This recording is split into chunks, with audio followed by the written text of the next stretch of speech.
I welcome you all to today's learning session, and let us begin this class today on the paper Governance Issues and Challenges BPAG 172. So far in this paper, we've discussed the first block pertaining to governance and government and governance concepts. It consisted of 4 units: globalization, role of state, market, and civil society.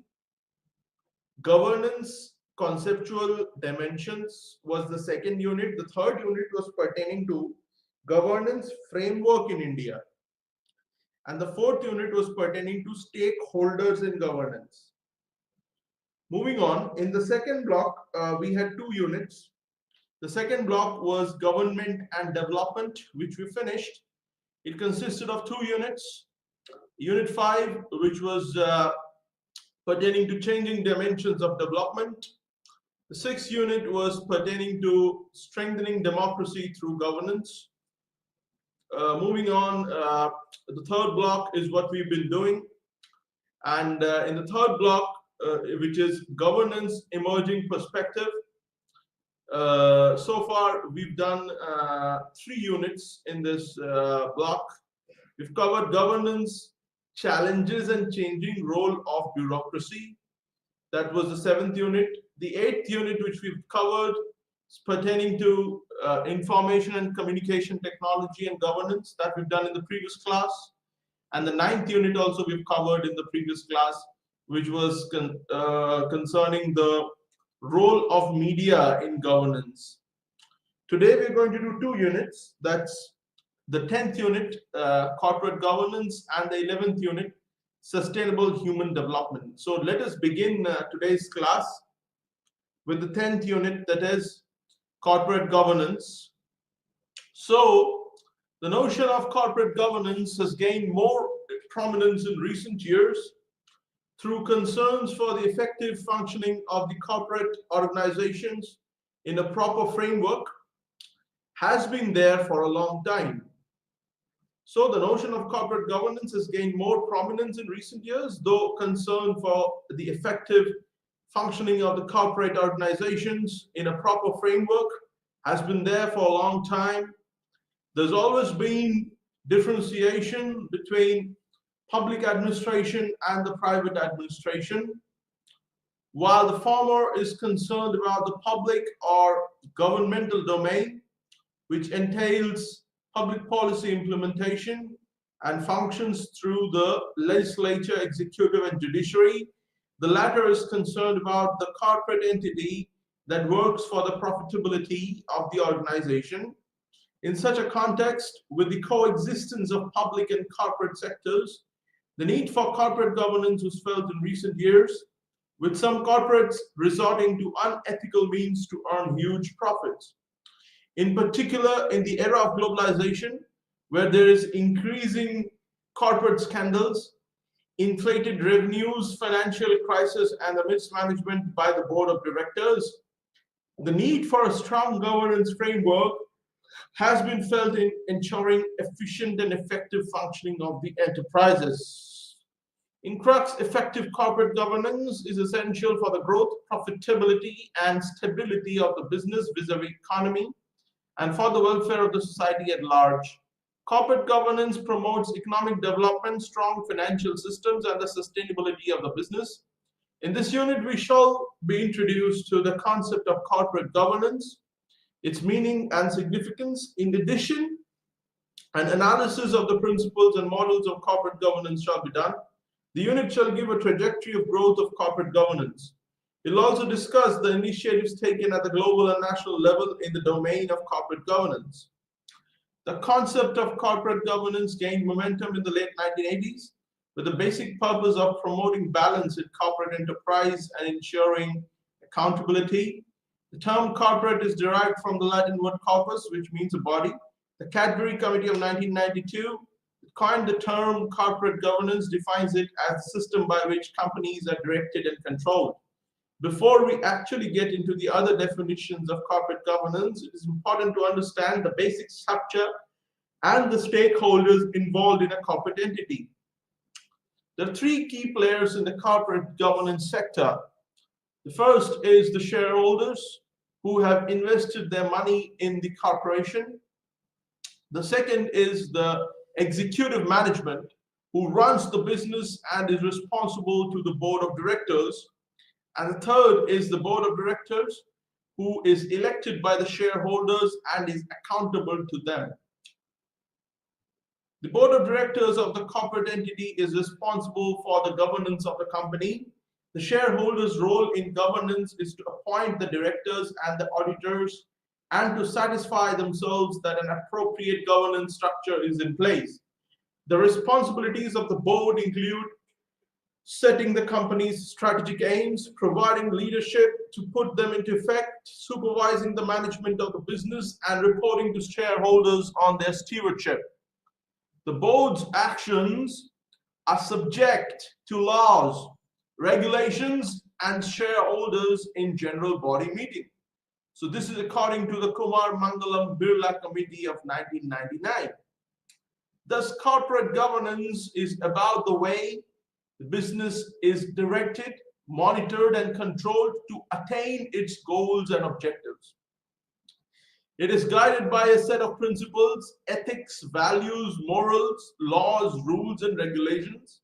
The major objective of the corporate governance is to maximize the shareholder value in a company and also to ensure the transparency and earn the trust and confidence of the investors, customers, employers, the government, and the people. This is possible when there is transparency, openness, boldness, fairness, and justice. According to Adrian Cadbury, 1992, corporate governance is concerned with holding the balance between economic and social goods and between individual and communal goals. The governance framework is there to encourage efficient use of resources and equally to require accountability for the stewardship of those resources. The aim is to align nearly as possible the interest of individuals, corporations, and society. The incentive to corporations is to achieve their corporate aims and to attract investment. The incentive for the state is to strengthen their economies and discourage fraud and mismanagement. The definitions of corporate governance vary as per context and cultural situations, according to Armstrong and Sweeney. There are some scholars who are of the view that the companies should run in the interest of the shareholders, while there are others who insist that companies should take account of interests of various stakeholders in the society. So we talk about the corporate social responsibility. The definitions thus vary as per the views taken up, which are either narrow or broad.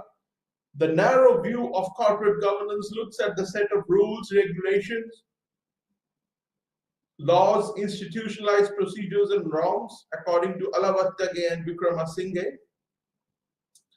The broader view of corporate governance goes beyond board processes and procedures and considers the relationships between management, boards, shareholders, and other stakeholders such as employees and the community, according to Bain and Band. As put forward by Claessens in 2006, the definitions of corporate governance fall into two categories.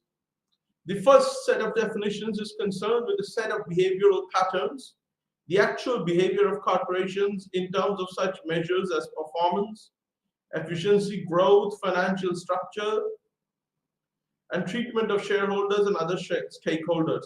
The second set is concerned with the normative framework, the rules under which firms are operating, with the rules coming from such sources as the legal system, the judicial system, financial markets, and labor markets.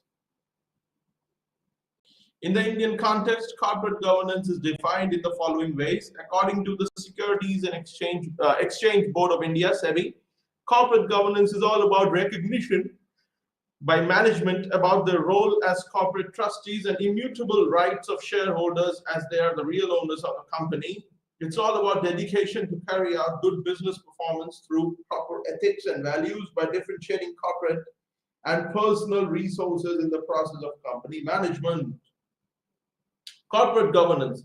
So the Institute of Company Secretaries of India, the Institute of Company Secretaries of India defines corporate governance as a blend of rules, regulations, laws, and voluntary practices that enable companies to attract financial and human capital, perform efficiently, and thereby maximize long-term value for the shareholders, besides respecting the aspirations of multiple stakeholders, including that of the society. The Committee on Corporate Governance that was constituted in India in 2003 under the chairmanship of Narayan Murthy, in its report states that if management is about running businesses, governance is about ensuring that it is run properly.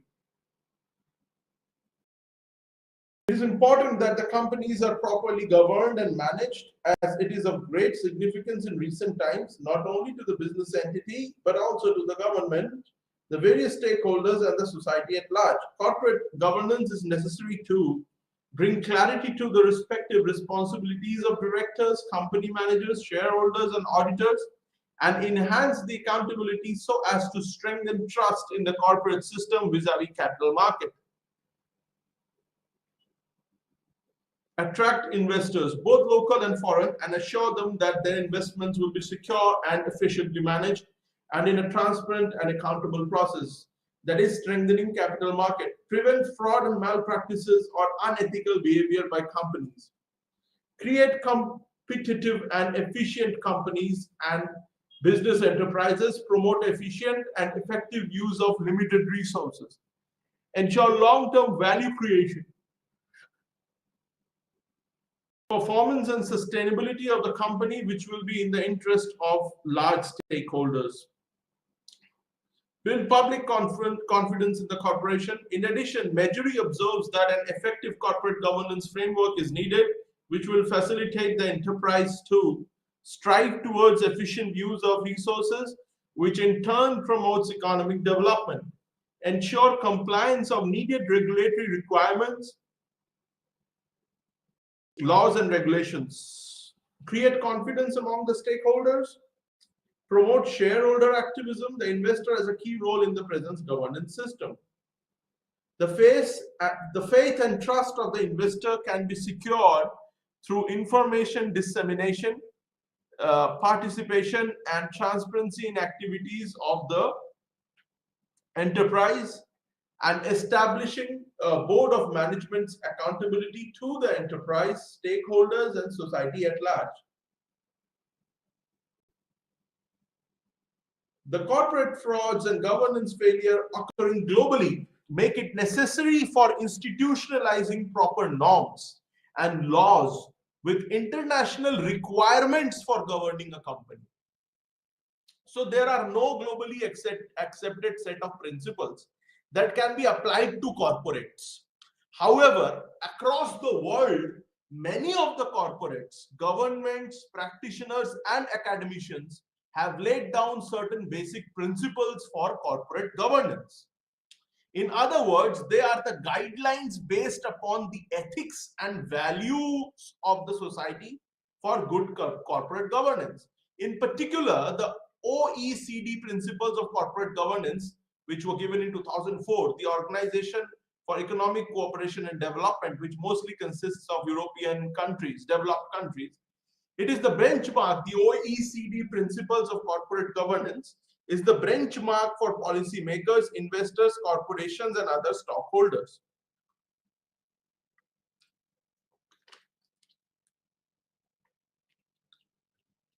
The following are the major principles of corporate governance put forward by the OECD report. The first is ensuring the basis for an effective corporate governance framework. The corporate governance framework should promote transparent and efficient markets, should be consistent with the rule of law, and it should clearly articulate the division of responsibilities among different supervisory, regulatory, and enforcement authorities. The rights of shareholders and key ownership functions. The corporate governance framework should protect and facilitate the exercise of shareholders' rights. The basic rights of the shareholders are secure methods of ownership registration, transfer shares, obtain relevant and material information on the corporation on timely and regular basis, participate and vote in general shareholders meetings, elect and remove members of the board, and share in the profits of the corporation. The equitable treatment of shareholders. The framework should ensure equitable treatment of all shareholders, including minority and foreign shareholders. All shareholders should have the opportunity to obtain effective redress for violation of their rights. The role of stakeholders in corporate governance.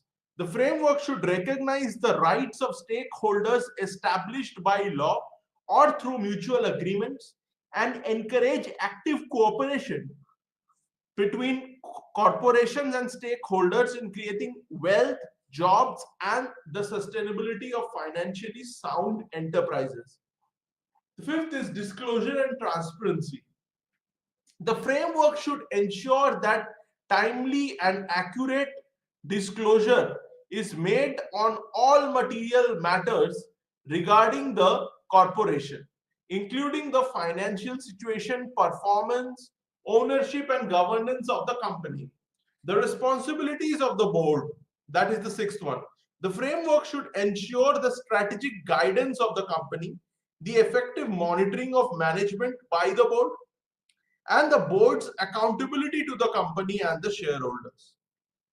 The aim and objective of these principles are to standardize and professionalize the management of enterprise so as to promote inclusion of independent directors, enhance the board performance, and ensure transparency and accountability to the shareholders. In addition to the principles, these OECD principles of corporate governance, what they ensure are effectiveness of audit committee and role of independent director. The audit committee has an important role to play in reviewing the operations of company relating to financial and other aspects. Independent leadership. This is necessary to oversee and guide the management to function in the best interest of the company and stakeholders. Building consensus among stakeholders. Accountability. The enterprises need to ensure proper accountability to all those stakeholders who are likely to be affected by the decisions of the management, including social as well as environmental responsibility. Another one is adherence to rule of law by functioning within the legal frameworks that are formulated by the authorities. The corporate governance pattern may differ from corporation to corporation. The nature of the corporate is determined by outlining the rights and responsibilities of all the stakeholders with a suitable legal and regulatory framework and the de facto realities of the corporate existence. The above mentioned factors differ from country to country. The practitioners of the research and the researchers have identified three types of models such as the Anglo-Saxon, continental, and Japanese.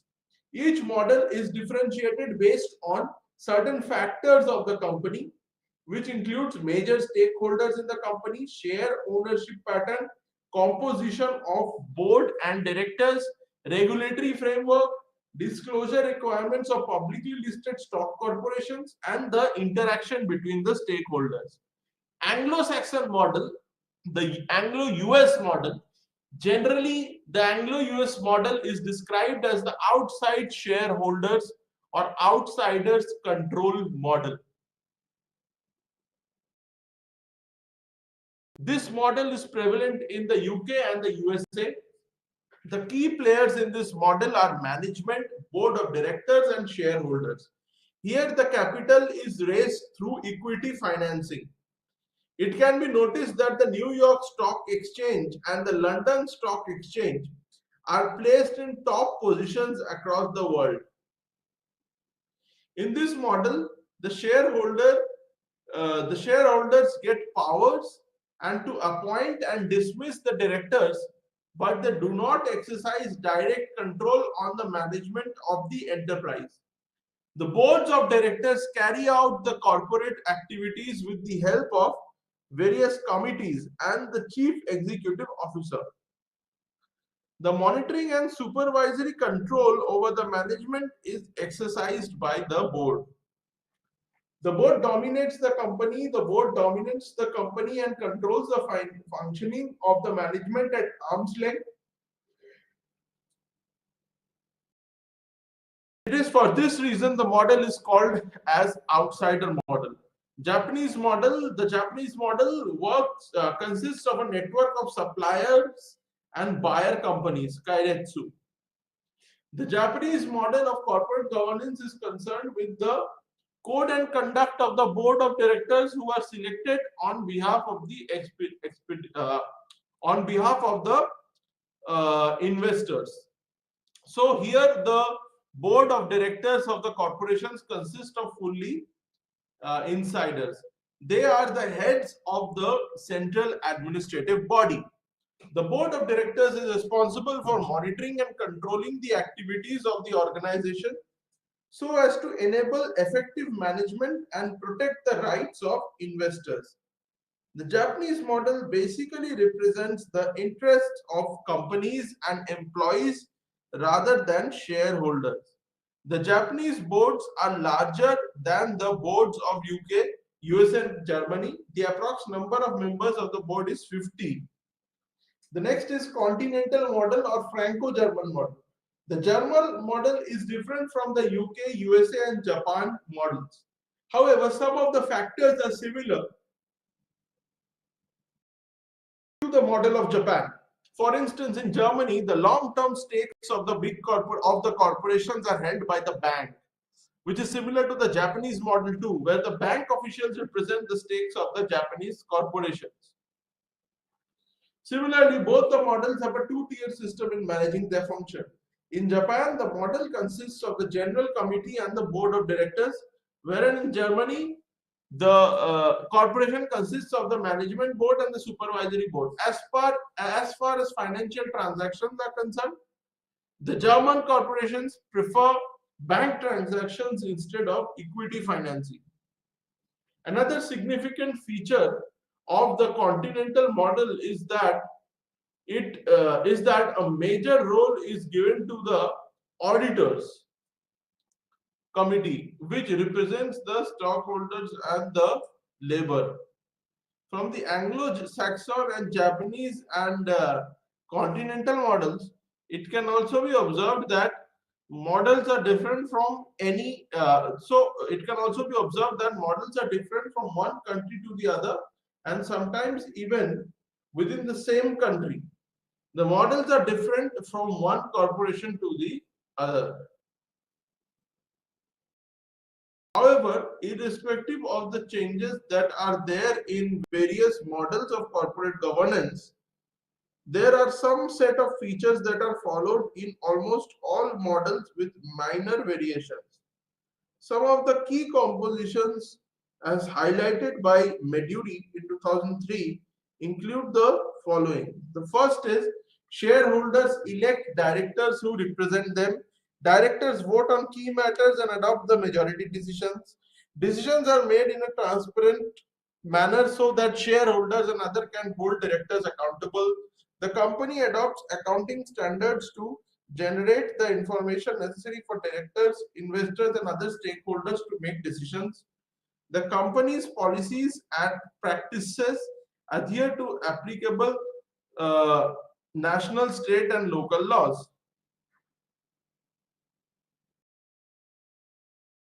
International scenario, corporate governance at the global level, the late 1980s and 1990s and the early 2000s had witnessed a major eruption of financial scandals by the corporates such as Enron, WorldCom, and Arthur Andersen in US and Maxwell and Polypec, among others in UK.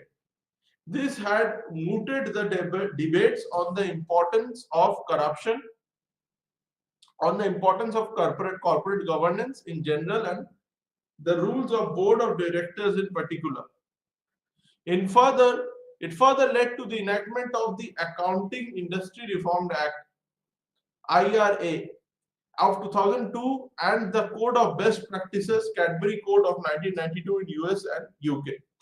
The Sarbanes-Oxley Act has made a significant contribution in monitoring the operation of banks and other corporations, more definitely in the US.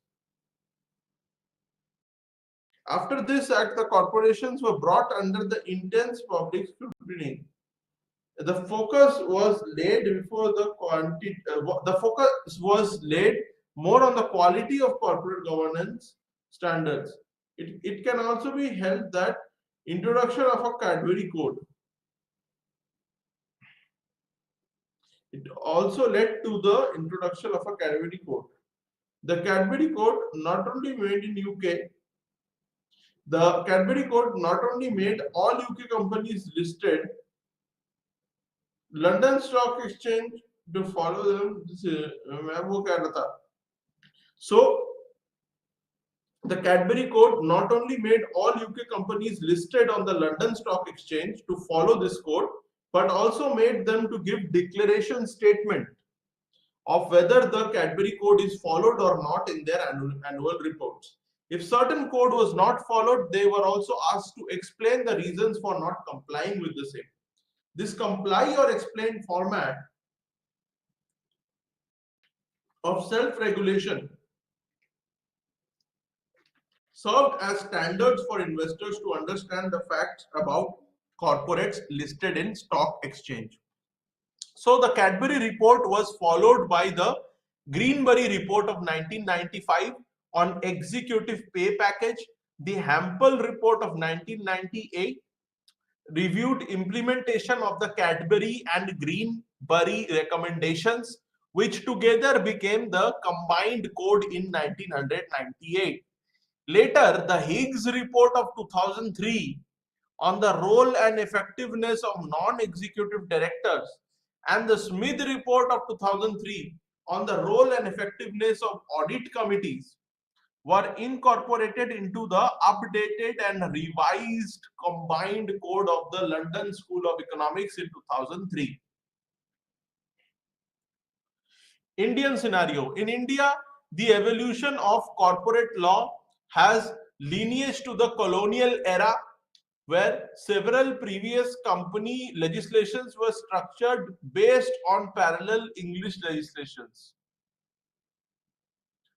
However, after independence, the government appointed a committee under the chairmanship of H.C. Bhabha in the year 1950 to revise the Indian Companies Act of 1930. Based on the recommendations of this committee and the provisions of the English Companies Act, the Landmark Companies Act of 1956 was introduced in the Parliament. The Companies Act of 1956 came into force on 1st April 1956. It is the principal legal instrument which contains provisions regarding the role and functioning of the board of directors and the governance of the companies.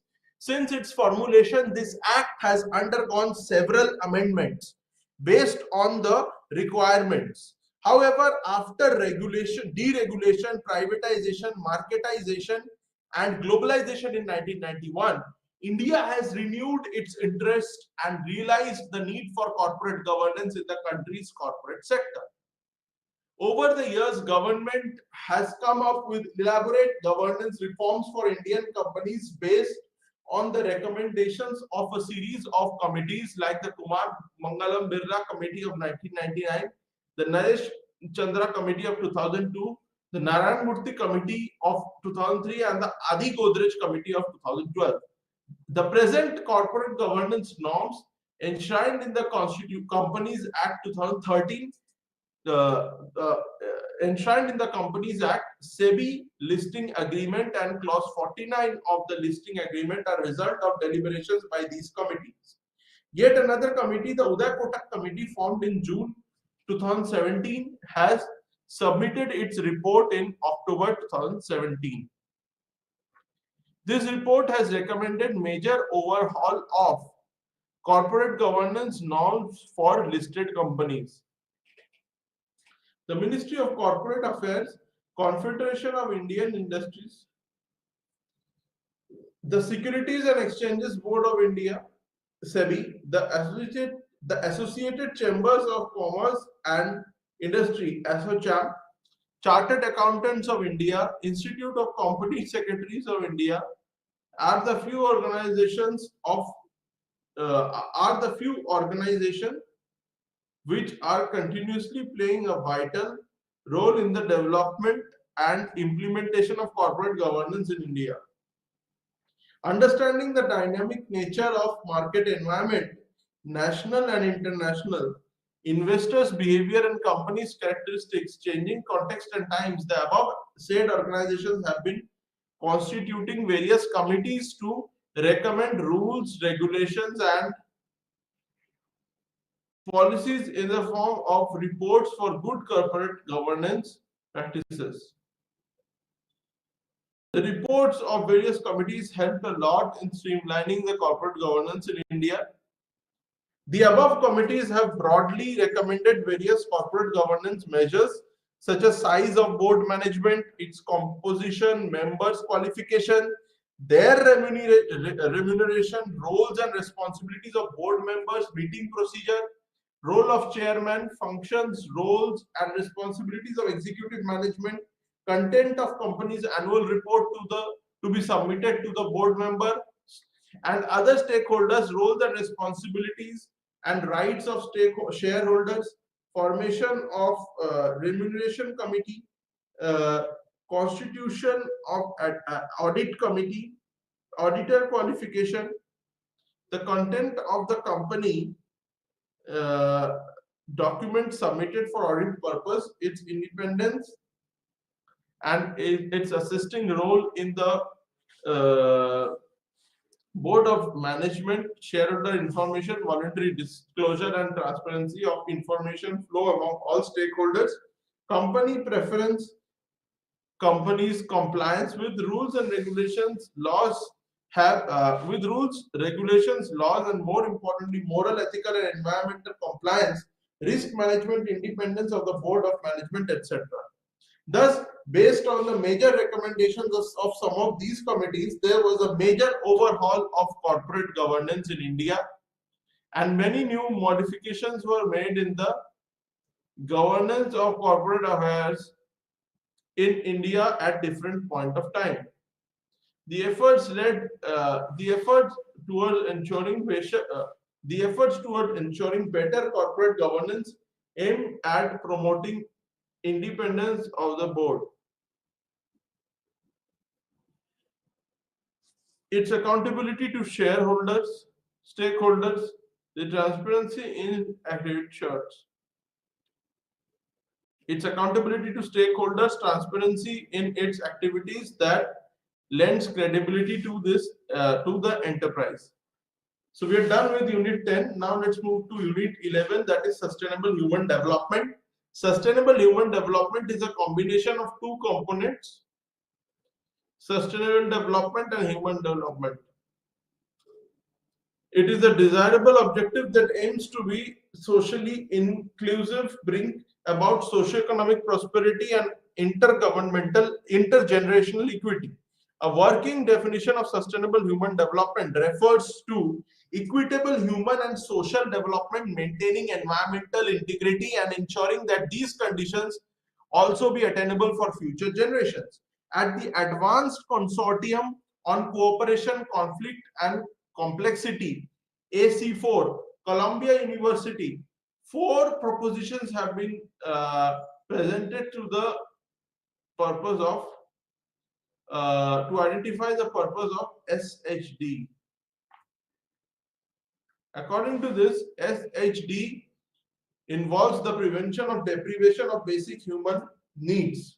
SHD, that is Sustainable Human Development, involves the prevention of deprivation of basic human needs, the promotion of individual development, equity, and the opportunity for people to define and pursue individual values alone, and within social groupings and organizations of varying size and scope. the safeguarding of public, social, and environmental goods over time and across locations, and resolving conflicts between competing interests and needs through the creation of cooperative social, political, economic, and environmental institutions. Theoretically, it is possible to combine sustainable development and human development. In reality, there remains a chasm between environmental sustainability and human development. There have been past attempts to reconcile in the two concepts.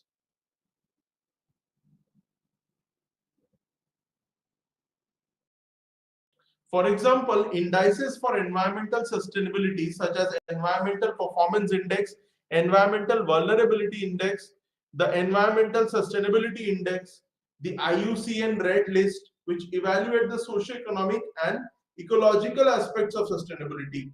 The indices of for human development, such as Human Development Index and Global Peace Index and World Happiness Report, assess the various aspects of human well-being. However, the absence of a unified theoretical framework precluded foolproof development of the concept of sustainable human development. Bigelhole noted that the fundamental challenges to sustainable development were mainly equitable distribution of good wealth, of global wealth, population growth, environmental depletion.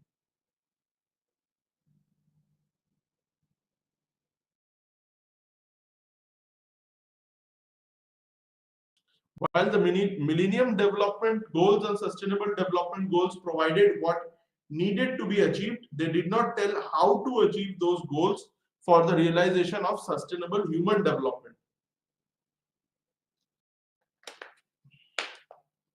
So, the concept of sustainable development is a combination of two separate terms, sustainable and development. Clubbing the two words, it transforms into a powerful concept which promises development that is sensitive to the state of environment as well as its impact on present and future generations and contributing to its sustenance in the long run. Prior to the concept of sustainable development, environmental concerns were viewed in terms of limits to growth. At the United Nations Conference on Environment and Development held in Stockholm in 1972, the shift from limits to growth to sustainable development came after a period of 20 years at the United Nations Conference on Environment and Development, or the Earth Summit hosted in Rio de Janeiro in Brazil in 1992. However, the World Commission on Environment and Development, WCED, had already presented their definition of sustainable development in their report, Our Common Future, 1987. Also known as the Brundtland Report, it spelled out sustainable development as development which meets the needs of the present without compromising the ability of future generation to meet their own needs. As a result, it gave weightage to environmental, economic, and societal dimensions of sustainable development. Furthermore, the Brundtland Report proposed 8 objectives of sustainable development: reviving growth, changing the quality of growth, meeting essential needs for jobs, food, energy, water, and sanitation, ensuring a sustainable level of population, conserving and enhancing resource base, reorienting technology and managing risk, merging environment and economics in decision making, and reorienting international economic relations. The actual process of simultaneous realization of the board goals proved complicated, as well as balancing objectives and judging success or failure proved arduous. Sustainable development attempts at harmonizing three interconnected realities: economic activities, social development, and the environmental mechanisms. It is development that satisfies the needs of the present without compromising the capacity of future generations, guaranteeing the balance between economic growth, concern for environment, and social well-being. Sustainable development is enmeshed in the tension between advocating economic growth on one hand and equitable provision of basic needs, conservation of natural capital, maintenance of integrity of ecosystems, and diversity of species on the other hand. Still, sustainable development primarily emphasized upon satisfaction of basic human needs particularly of the poor of the present and future generations. Since satisfaction of basic human needs relied upon economic growth, it explained revival of growth being the first objective, while conservation of environment being the fifth objective of the Brundtland Report. Globally, since 1992, sustained efforts were on to focus on sustainable development and embark upon suitable national strategies. One of the biggest concern was the rising sea level. So the Under 2 coalition has been created to control the sea levels from rising, to control the global temperatures, so that the global temperatures do not rise more than 2 degrees till 2030. The target is that the global temperatures should not rise above 2 degrees Celsius, because if that happens, then the glaciers are melting, and then what happens is that the sea levels will rise, which will be catastrophic, especially for the coastal areas and for the island countries like Maldives and Pacific Ocean islands. They will be catastrophic. There will be floods, there will be changes in weather patterns.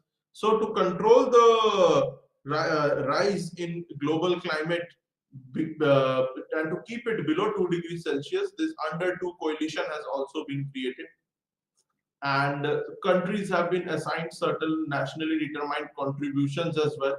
So, and also the Sustainable Development Goal 13 is there to take urgent steps to control climate change and its impact, and also to protect, restore, and promote sustainable use of terrestrial ecosystems, sustainably manage forests, as well as sustainably manage the water resources, and also to combat desertification as well.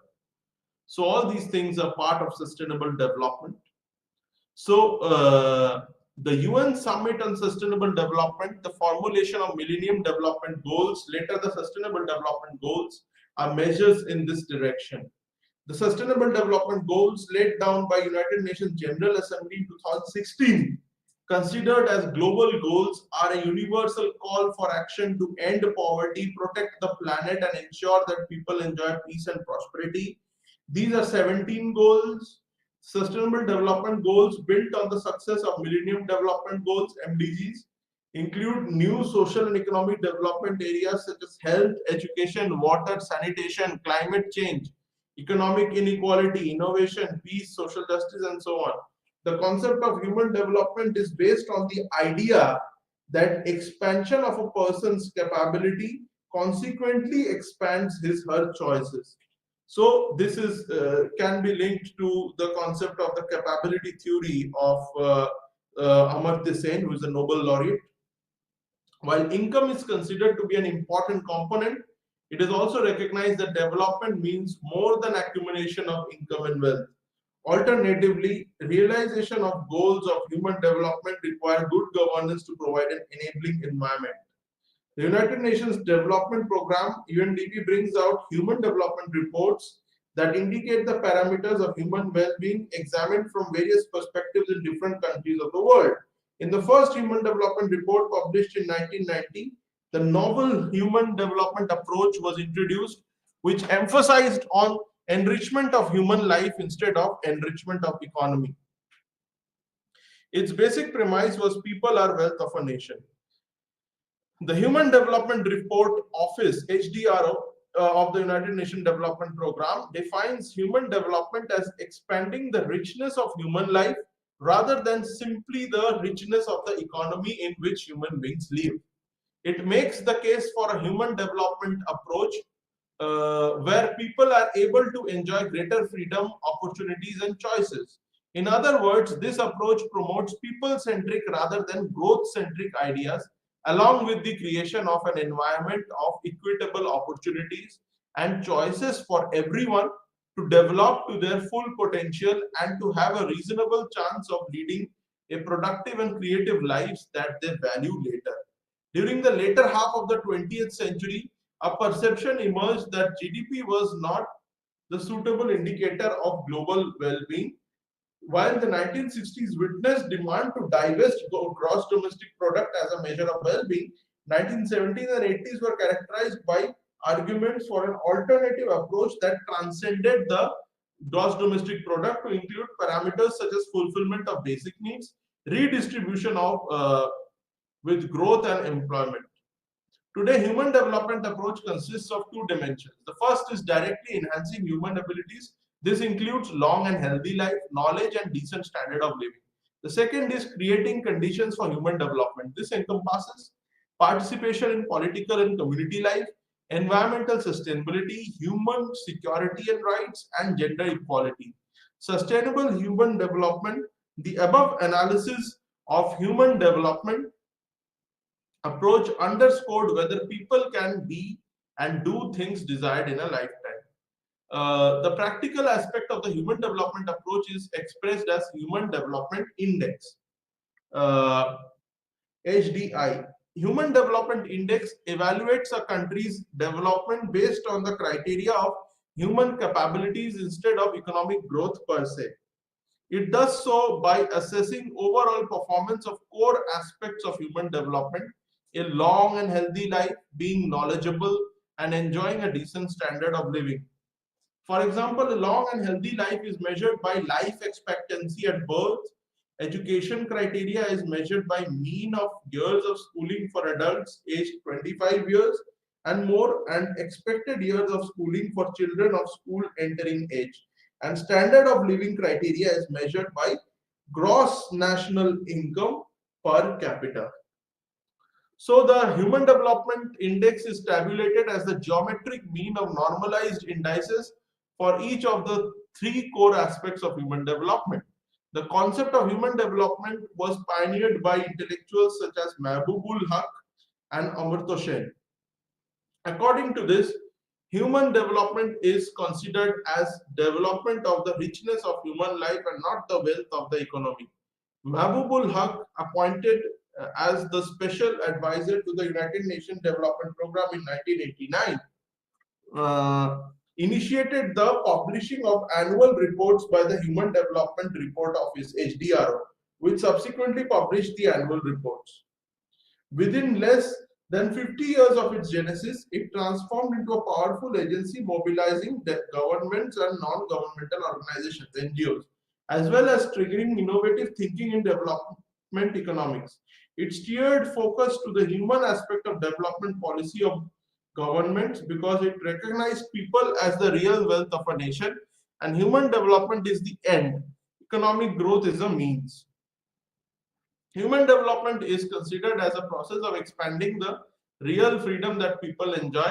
It aims at providing better opportunities to people with a view to achieving long and healthy life, access to knowledge, and acceptable living standards. It encompasses political, economic, and social freedom, creativity, respect for human rights, etc. Comparing human development between global north and global south, wide disparities were observed in the spheres of education, technology, and information systems. Mahbubul Haq found tertiary enrollment ratio in the south to be only one-fifth of the north.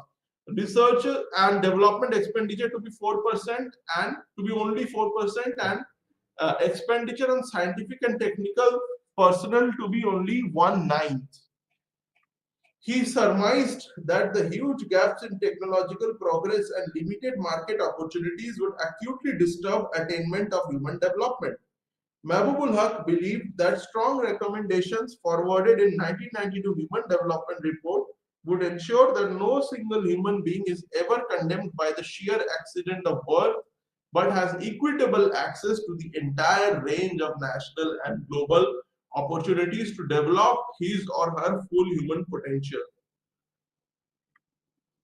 This alone will transform the notion of one planet into one humanity and will create a new human order. United Nations Development Program's Human Development Reports have relied on Amartya Sen's capability approach as a conceptual tool to analyze existing developmental challenges. The capability approach defined human development as a process that encompasses not only people's performance but also capabilities to perform uh, and the scope to do and to be in this life. Simply put, the capability approach articulated human development in terms of enlarging choices. Along with Professor Sudhir Anand from Oxford University, Amartya Sen developed the methodology to evaluate human development, particularly Human Development Index, followed by Gender Related Development Index, Gender Empowerment Measure, and Human Poverty Index.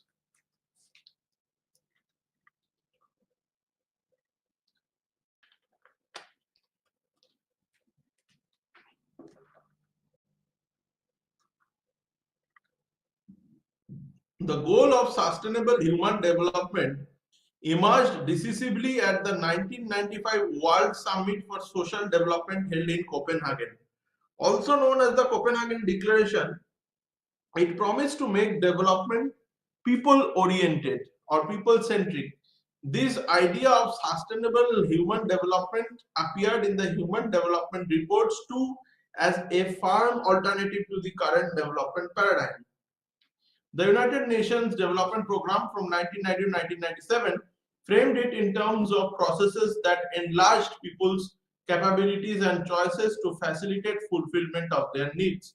Unlike the development paradigm, it aimed at equitable distribution rather than economic growth only, regeneration of the environment, and promoting empowerment and participation of people, especially prioritizing the poor.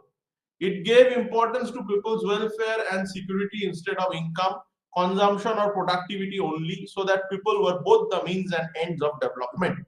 The attainment of the objectives of sustainable human development rested upon sound governance, equity, sincere North-South partnerships, and active involvement and empowerment of the downtrodden. Amartya Sen opined that sustainable human development could be a model for preserving environment, promoting economic and social justice, and improving human well-being through strengthening essential freedom to augment human capacities. Amartya Sen's capability approach refuted his earlier conception of well-being as consumption-generated utility. Instead, it dwelt upon personal situation viewed with sympathy or concern, that is, a person's standard of living manifested by the ability to achieve all the objectives that he or she had reasons to choose. Sustainable human development encompasses key concerns such as poverty, security, human rights, gender empowerment, climate change, ecosystem preservation, etc. It requires policy measures promoting inclusive growth, expansion of productive employment, microfinance, financial inclusion, and pro-poor economic policies. In India, the Mahatma Gandhi National Rural Employment Guarantee Act is in this direction. Globally, many schemes have been initiated to promote sustainable human development. So, while development is not new to humanity, it started garnering attention only in the 1990s, marked by the end of the Cold War, accompanied by the dismal performance of structural adjustment and stabilization programs and research for a holistic definition of development that went beyond economic growth. Inclusion of human rights was one of the means to redefine development. While opinions prevailed that human rights should be mainstreamed into development, there was little clarity on the methods to achieve the same. Initially, the role of rights in the development discourse was perceived in the form of right to development. The idea was floated in 1972 in the backdrop of debates on new international economic order. The right to development encapsulated both political legitimacy and ethical authority, assisting third world countries to justify their combined demand for equitable resource distribution and political and civil human rights. It also became the pivot in the third world countries' struggle to make United Nations General Assembly adopt right to development. When it was finally adopted in 1986, the United Nations General Assembly resolution read as the right to development is an inalienable human right by virtue of which every human person and all people are entitled to participate in, contribute to, and enjoy economic, social, cultural, and political development in which all human rights and fundamental freedoms can be fully realized. So, we have discussed sustainable human development. While development is not new to humanity, it started garnering attention only in the 1990s, marked by the end of the Cold War, accompanied by the dismal performance of structural adjustment and stabilization program. So, in the post-Cold War period, neoliberalism took over as the communist bloc withered away. As communism withered away, the neoliberal policies of Washington Consensus, led by the Chicago School economists, that became the vox populi, or the norm, the new normal. And the countries who were economically struggling, they were in a way coerced to adopt these structural adjustment programs. For example, India was also in a way did not have any other choice, than to adopt the liberalization, privatization, and globalization scheme. However, these structural adjustment programs, their performance proved to be dismal. They further created dependency in the global south and benefited only the global north. And institutions like International Monetary Fund, they started interfering, and World Bank, they started interfering in the politics, in the internal political and social structures of the nations to which they had given loans. So in a way, the sovereignty of the global nations of the global south was at stake. So that is why there was a research, there was a need to research uh, for a holistic definition of development that went beyond economic growth. So it was proved that development was not only economic growth, there was something beyond economic growth as well. So that was the inclusion of human rights. It was one of the means to redefine development. So human rights was also included. We see the formation of the National Human Rights Commission also around the same time in our country in 93. While opinions prevailed that human rights should be mainstreamed into the development, there was little clarity on methods to achieve the same. So initially, the role of rights in the development discourse was perceived in the form of right to development. So this idea of right to development, it was floated for the first time in 1972 in the backdrop of debates on the new international economic order. So in 1973, in the Algiers summit of the non-aligned movement, Algiers, which is in Algeria. So in the 1973 Algiers summit of the non-aligned movement, this resolution on establishing a new international economic order was adopted. And in this conference only, this idea of right to development was also emphasized upon.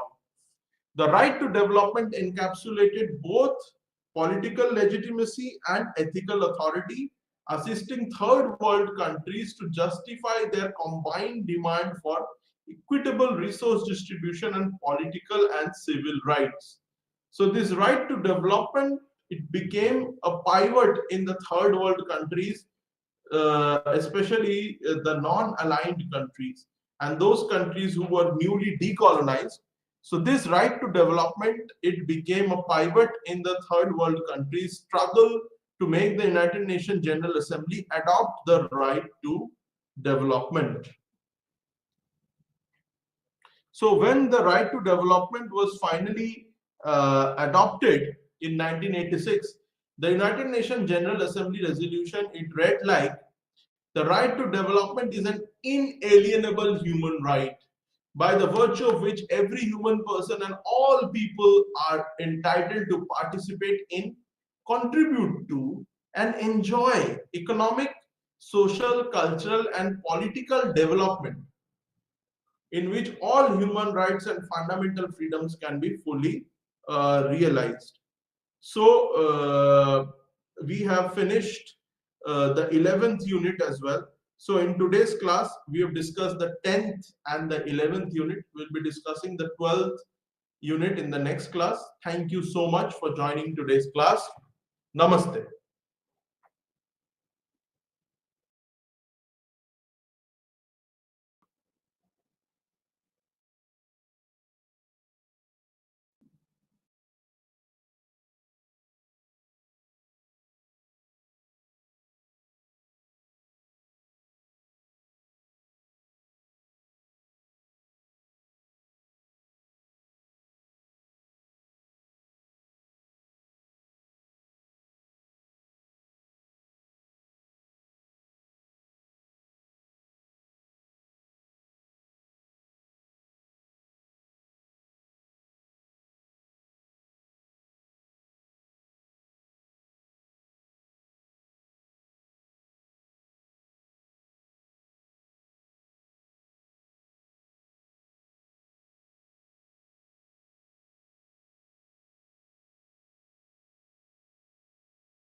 Morning to all. I am Dr. Krishna, Academic Counselor in Sociology. ఈరోజు మనము బిఎస్ఓసి 133 sociological theories అనే book నుంచి unit number 2 dialectical materialism అనే lesson గురించి తెలుసుకుందాం. ఈ dialectical material అని మనం తెలుగులో మాండలిక పదార్థవాదము అని చెప్తూ ఉంటాం అన్నమాట. ఈ మాండలిక పదార్థవాదము అనే దానికి ముందుగా మనము ఈ మాండలికము మరియు ఈ యొక్క ముఖ్యమైన మార్కియన్ భావాల గురించి కూడా తెలుసుకుంటాము.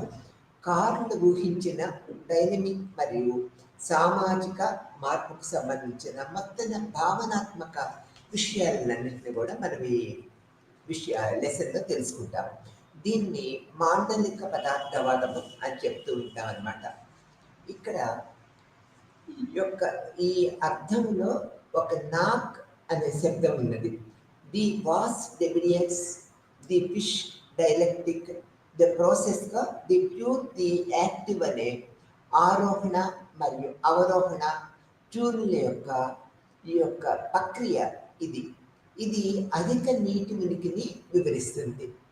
ఆ తర్వాత సిస్కోసెల్ తత్వవేత్త హెగెల్ యొక్క సీదం సిద్ధాంతాలపై తమ విమర్శన ఆధారంగా మార్క్స్ తన మాండలిక పదార్థ భావనను అధిగమించాడని గుర్తించుకోవడానికి కార్ల్ మార్క్స్ మనకు ఉపయోగించిన ఎలా ఉపయోగించాడో అర్థం చేసుకోవడానికి మనకి ఇది మాండలిక పదార్థవాదము ఎంతో ఉపయుక్తంగా ఉంటుంది.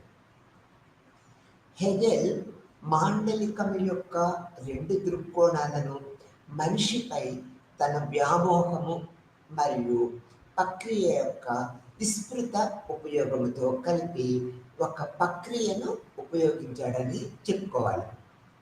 మరియు దానిని వింతగా గుర్తించే ముందు దానిని హెగెల్ ప్రక్రియ యొక్క ప్రధానాధికారిగా ఈయన గుర్తించాడు.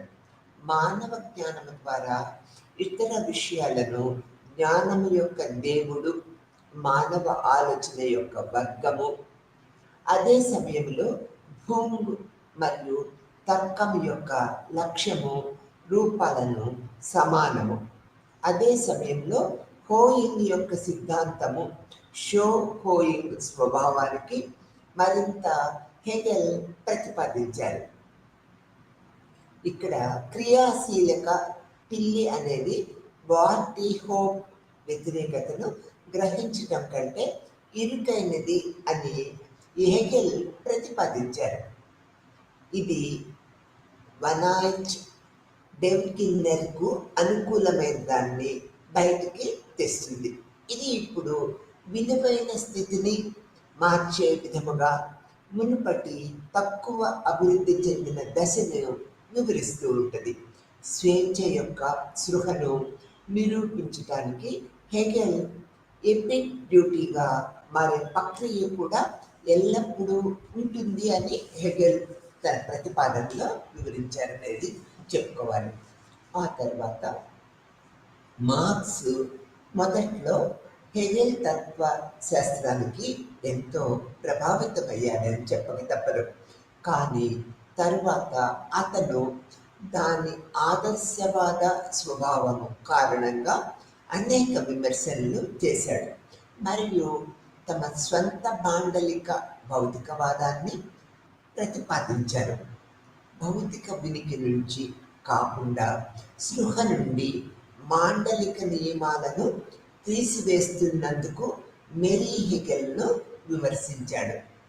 ఈ విషయంలో మార్క్స్ మాట్లాడుతూ శాస్త్రీయంగా మంచి మాండలిక పద్ధతిని పొందటానికి హెగెలియన్ మాండలిక తర్కాన్ని పూర్తిగా తలకిందులు చేయాల్సి ఉంటుందని ఆయన అభిప్రాయపడ్డారనేది చెప్పుకోవాలి. మార్క్స్ తన మాండలిక భౌతికవాదంలో ఇలా చేశారు.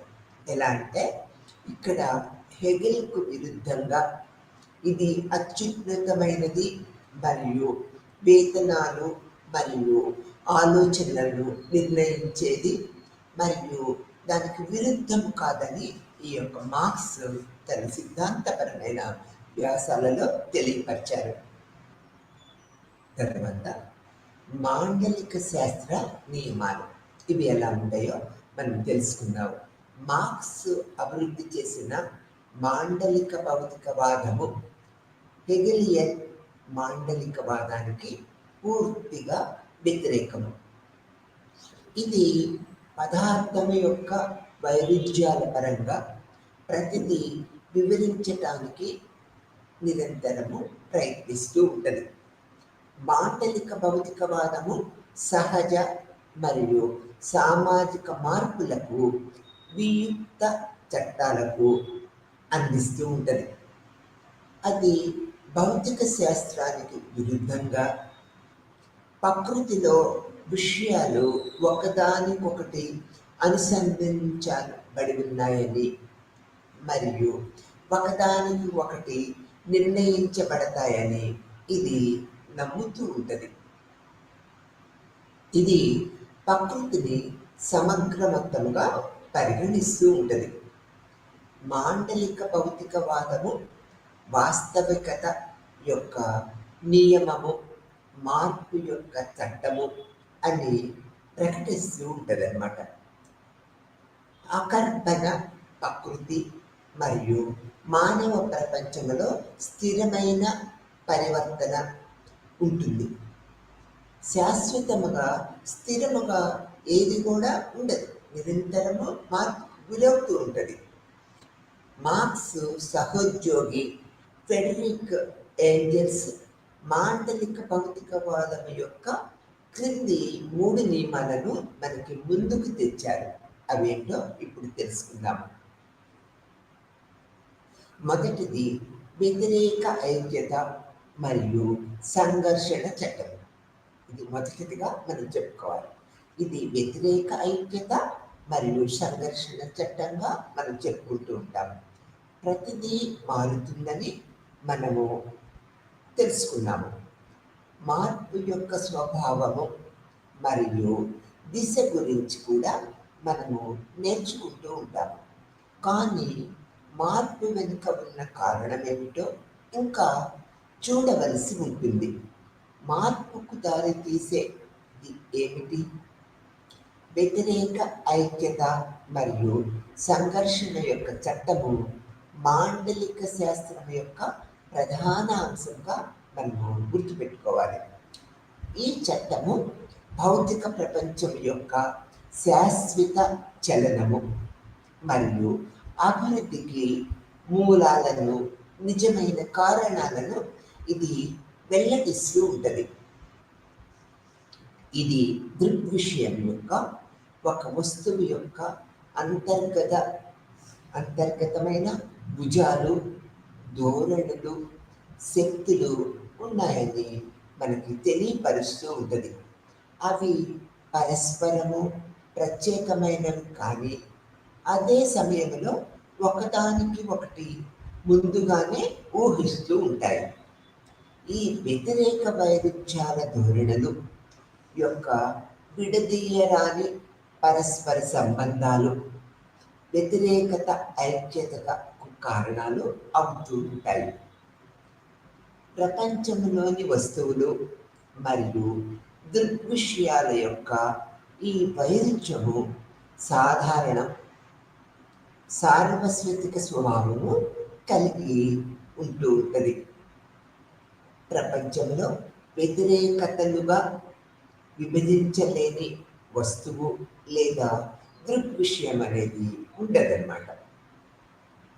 ఈ వ్యతిరేకతలు సహజీవనము చేస్తూ ఉంటాయి మరియు ఒక్కటికి మరొకటి లేకుండా ఊహించలేనిదిగా ఉంటూ ఉంటాయి. అయితే ఈ వ్యతిరేకతలు ఒక వస్తువులో శాంతియుతముగా సహజీవనము చేయలేవు. వ్యతిరేకతల యొక్క పరస్పర విరుద్ధమైన లక్షణము తప్పనిసరిగా వాటి మధ్య పోరాడటానికి కారణమవుతూ ఉంటుంది. ఇది మనం గుర్తుపెట్టుకోవాల్సిన విషయం. పాతవి మరియు కొత్తవి, ఉద్భవిస్తున్నవి మరియు వాడుకలో లేనివి సంఘర్షణలోకి రావాలన్నమాట. ఇక్కడ వ్యతిరేకతల ఐక్యత, సంఘర్షణకు అవసరమైన పరిస్థితి అని గమనించటము ముఖ్యమైన విషయము. ఎందుకంటే ఇది ఒక వస్తువు లేదా దృగ్విషయంలో వ్యతిరేక భుజాలు ఉన్న చోట మాత్రమే జరుగుతూ ఉంటుంది అనేది కూడా మనం గమనించాలి. పదార్థము మరియు స్పృహ అభివృద్ధికి ప్రధాన మూలం. వైరుధ్యము, వ్యతిరేకతల సంఘర్షణ, అభివృద్ధి, ఈ వ్యతిరేకతల పోరాటము ఇక్కడ చాలా తరచుగా ఈ రెండింటిలో ఒక వ్యతిరేక ధోరణి లేదా ధోరణి యథాతథ స్థితిని కొనసాగించడానికి ప్రయత్నిస్తూ ఉంటుంది. మరియు మరొక ప్రతిరూపము యథాతథ స్థితిని సమూలంగా మార్చడానికి ప్రయత్నిస్తూ ఉంటుంది. ఈ సంఘర్షణ కొత్త పరిస్థితికి దారి తీస్తూ ఉంటుంది అనేది కూడా మనము గమనించవలసిన విషయం.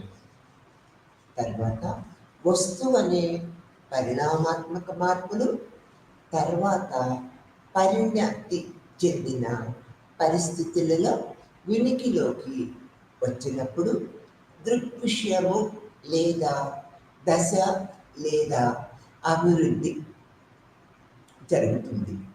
ఈ రాడికల్ మార్పు, గుణాత్మక మార్పు, ఈ మూడు మాండలిక భౌతికవాద నియమాల మధ్య తార్కిక పరస్పర సంబంధాలను కనుగొనవచ్చు అనేది మనము తెలుసుకుంటూ ఉంటాము.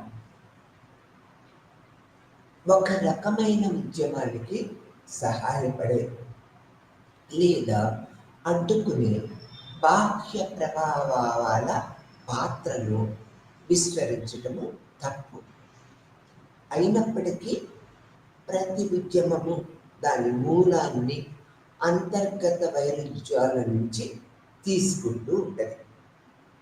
తద్వారా కొత్త వైరుధ్యాల ఆవిర్భావము కొత్త రకమైన ఉద్యమానికి దారి తీస్తూ ఉంటుంది అనేది కూడా మనము తెలుసుకుంటూ ఉంటాం.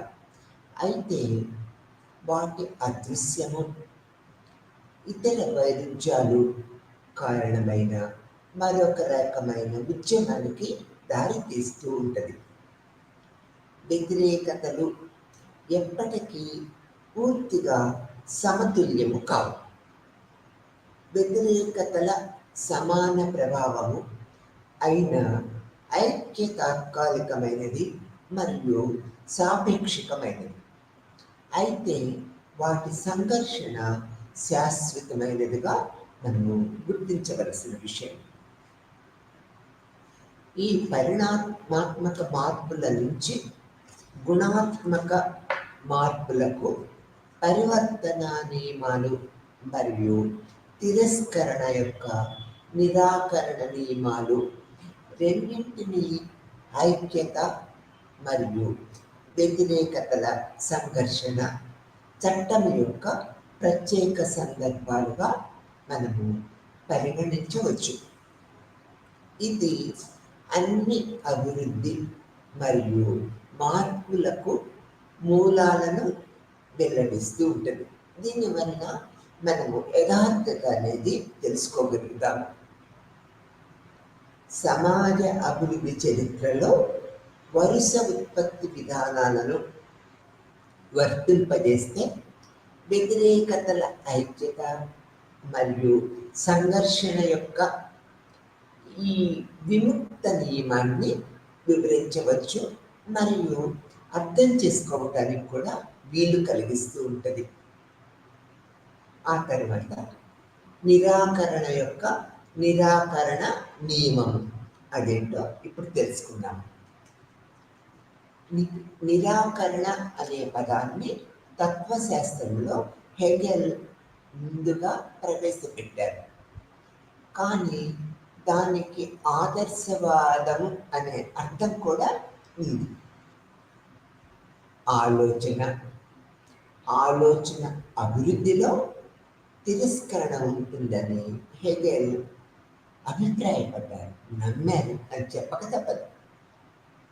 మార్క్స్ హెగెల్ని విమర్శించాడు మరియు నిరాకరణకు భౌతిక విస్తరణ కూడా మనకి తెలియపరిచారు. వాస్తవిక అభివృద్ధిలో తిరస్కరణ ఒక అంతర్భాగమని ఆయన మనకి వెలుగెత్తి చెప్పారు. ఏ రంగంలోనైనా ఒకటి మునుపటి ఉనికి విధానాన్ని తిరస్కరించకుండా అభివృద్ధి చెందలేదు అని మార్క్స్ అభిప్రాయపడ్డారు అని మనం తెలుసుకుంటున్నాం.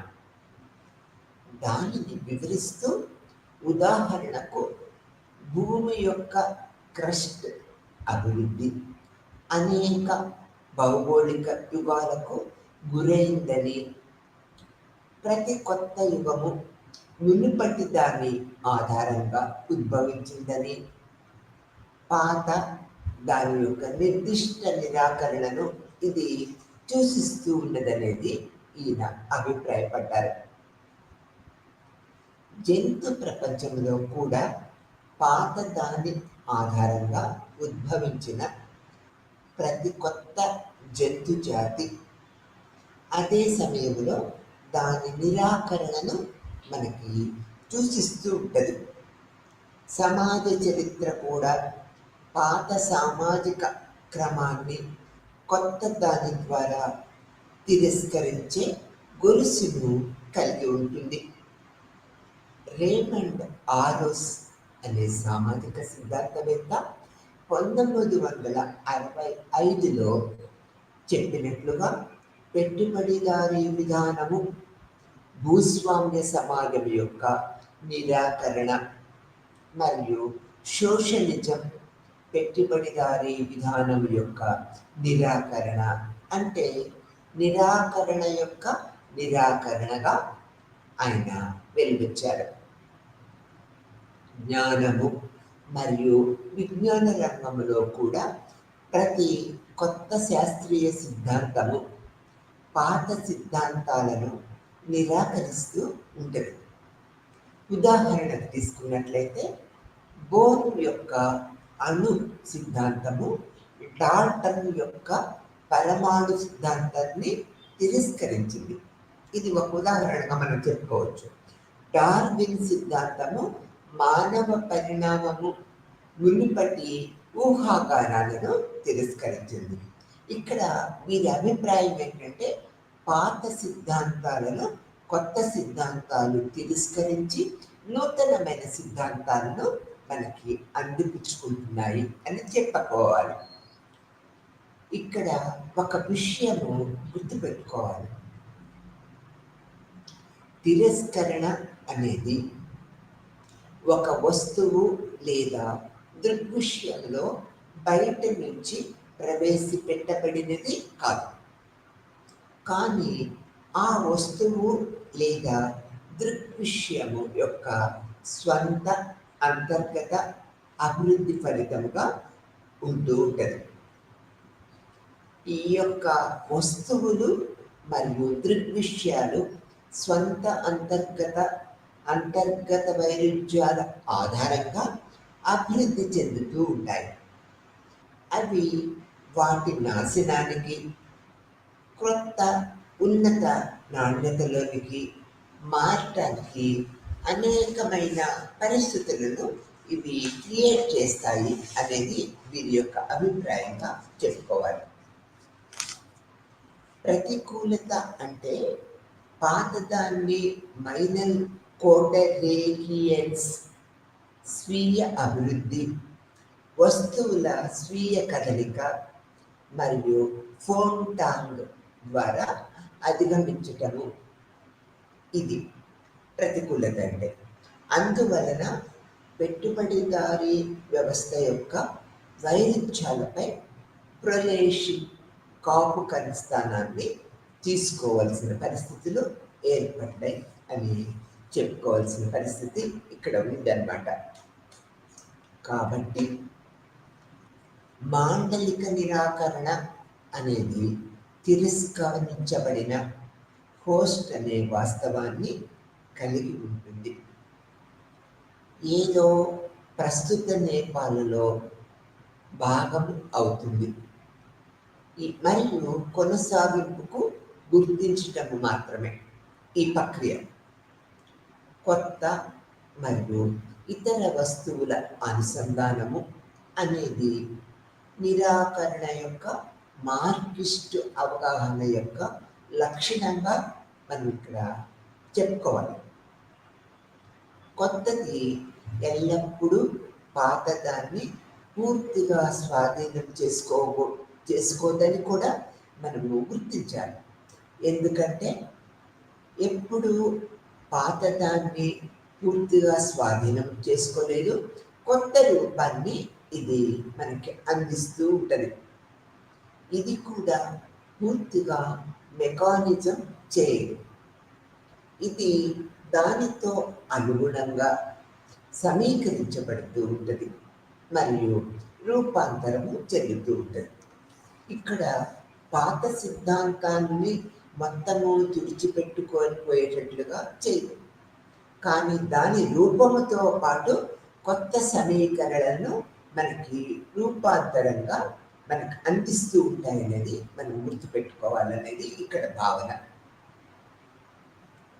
ఉదాహరణకు మనం తీసుకున్నట్లయితే భారతదేశంలో వలస రాజ్యాల కాడిని తొలగించిన తర్వాత మనము ఒక కొత్త దేశాన్ని నిర్మించడం ప్రారంభించాము. ఇక్కడ ఉదాహరణ చూశారు కదా, వలస రాజ్యాల పాలన తరువాత మనము స్వాతంత్రం పొంది కొత్త రాజ్యాన్ని ఏర్పరచుకొని నూతన పాలనా విధానాలను అవలంబిస్తూ ఉంటాము. అంటే ఇక్కడ నూతన పాలనా విధానాలను అవలంబించినప్పుడు ఈ యొక్క పాత రాజ్యాల పరిధిలోని కొంచెం మంచి లక్షణాలను కూడా మనము టేకప్ చేస్తామనేది దీని భావన. ఈ ప్రక్రియలో జాతీయ అభివృద్ధిని అడ్డుకున్న అణచివేత మరియు సమస్యలన్నిటికీ తొలగించడానికి మనము ప్రయత్నిస్తూ ఉంటాము. తద్వారా మనము విద్యా చట్టపరమైన మరియు అధికారిక నిర్మాణాలను, రవాణా మరియు టెలికమ్యూనికేషన్ యొక్క ఆధునిక మౌలిక సదుపాయాలలో పాటు పునరుద్ధరించుకుంటూ ఉంటాం. దీనివల్ల అభివృద్ధి పదంలోకి వెళ్ళగలుగుతామనేది వీరి భావన. ఈ కారణాల వల్ల అభివృద్ధి దశల పరంపర, పురోగతి ఏ దశ కూడా పూర్తిగా పునరావృతం కానప్పటికీ ఈ యొక్క కార్లెట్ సామాజిక పద్ధతులు కొన్ని లక్షణాలు తప్పనిసరిగా పునరావృతమవుతాయి అని, అయినప్పటికీ వేరే రూపంలో తరువాత దశలలో ఈ విధంగా నాశనం అవుతుందని అభిప్రాయపడ్డారు. ఎవరు? కార్లెట్ అనే పండితుడు. మరియు కొత్తది పుడుతుంది. ఇది అభివృద్ధి దశల్లో ఒకటి మాత్రమే. అంతం కాదు, ఇది అంతం కాదు, కొత్త మార్పు అనేది మనకి సూచిస్తూ ఉంటుంది అనేది భావన. ఎందుకంటే అభివృద్ధి ఇక్కడ ఆగదన్నమాట. ఇప్పుడు ఏదైనా ఎప్పటికీ కొత్తగా ఉండదు. అభివృద్ధి చెందుతున్నప్పుడు అది కొత్త మరియు మరింత ప్రగతిశీలకమైన దాని సమయానికి ముందస్తు అవసరాలను సిద్ధం చేస్తూ ఉంటుందనేది కూడా మనము గమనించవలసిన విషయం. ఈ ముందస్తు అవసరాలు మరియు పరిస్థితులు తలెత్తినప్పుడు మళ్ళీ తిరస్కరణ జరుగుతూ ఉంటుంది. అది ఒక నూతన ప్రక్రియగా మనం ఇక్కడ పేర్కొనవచ్చు. ఇది తిరస్కరణ యొక్క తిరస్కరణ అంటే పాతదాన్ని అధిగమించి దాని యొక్క తిరస్కరణ, ఇది కొత్త దానితో భర్తీ చేయడం. అంటే పాత పద్ధతులు పోయి కొత్త పద్ధతులు వస్తాయి. ఆ పాత పద్ధతుల స్థానంలో కొత్త దాన్ని మనము ప్రవేశపెడుతూ ఉన్నామనేది ఇక్కడ గమనించవలసిన విషయం.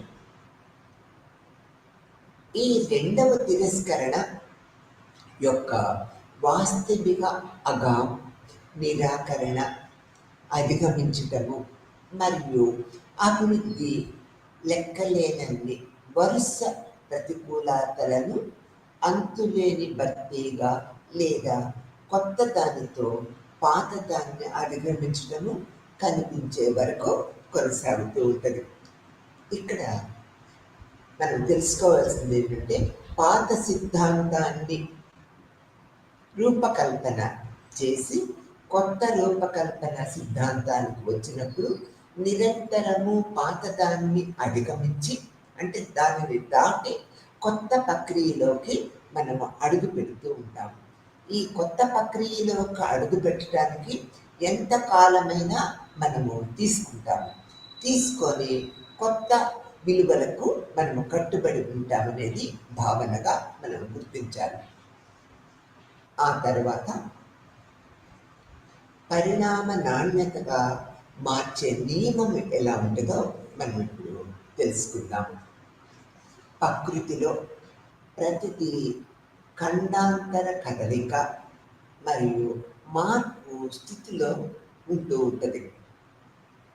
ఖచ్చితంగా విషయాలు ఉద్భవిస్తాయి లేదా ఉనికిలోకి వస్తూ ఉంటాయి. అయితే కొన్ని విషయాలు అభివృద్ధి చెందుతున్నాయి మరియు లేదా క్షీణిస్తూ ఉన్నాయి, మరియు కొన్ని విషయాలు ఒక నిర్దిష్ట సమయంలో చనిపోతున్నాయి లేదా ఉనికి నుంచి తొలగిపోతున్నాయి. దీనివల్ల నిరంతరము ప్రవాహ స్థితి చెప్పినట్లుగా మార్క్స్ వాస్తవికత యొక్క మార్పు యొక్క చట్టము అని ఆయన అభిప్రాయపడ్డారు, నమ్మారు అని చెప్పుకోవాలి. ఇప్పుడు మార్పు పేరు గురించి ప్రశ్న తలెత్తుతూ ఉంటుంది. ఇది ఎలాంటి మార్పు? ఈ యొక్క చట్టము ఈ ప్రత్యేక ప్రశ్నకు ప్రతిస్పందిస్తూ ఉంటుంది. ఈ చట్టము ప్రకారము మార్పు ప్రక్రియ ఒకటి లేదా క్రమముగా ఉండదు, కానీ పరిణామాత్మక పురోగతి యొక్క ఉత్పత్తి ఇది మాతృ పరిస్థితులకున్న నిర్దిష్ట సమయంలో నైరూప్య గుణాత్మక మార్పును ఇది దారితీస్తూ ఉంటుంది. సంఘటనలు పునరావృతము కావు.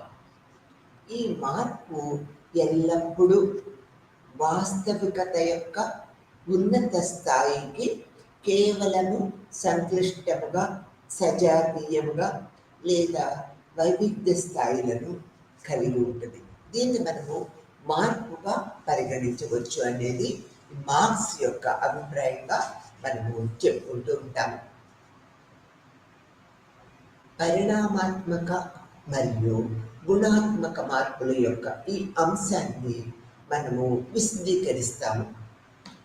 కొత్తదిగా కనిపించటము లేదా పుట్టటము మరియు పాతది మరణించటము లేదా అదృశ్యము కావటాన్ని తాత్వికంగా మరియు తార్కికంగా గుణాత్మక మార్పులుగా మనము పరిగణించవచ్చు. అయితే ఒక వస్తువు యొక్క వివిధ భాగాలు లేదా అంశాలు పునర్వ్యవస్థీకరించబడినప్పుడు పెరుగుదల లేదా తగ్గటం, అంటే ఇక్కడ చూడండి, వస్తువు దాని గుర్తింపును నిలుపుకున్నప్పుడు తగ్గటం అన్నమాట. అన్ని ఇతర మార్పులకు పరిణామాత్మక మార్పులుగా మనము పరిగణించవచ్చు. దాన్ని ఆ విధంగా మనం గుర్తించవచ్చు. దీన్ని మరింత వివరించడానికి మరియు సరళీకృతం చేయటానికి గుణాత్మక మార్పులు 2 రూపాలలో ఉండవచ్చు అని చెప్పారన్నమాట ఈ మార్క్స్. మొదటిది ఏదో ఉనికిలో లేదో కానీ ఇప్పుడు అది ఉంది. ఏది ఉనికిలో లేదో అది ఇప్పుడు ఉన్నది. ఇది మొదటి మార్పుగా చెప్పారు. రెండో మార్పుకు వచ్చినట్లయితే ఏదో ఉనికిలో ఉంది కానీ ఇప్పుడు అది లేదు.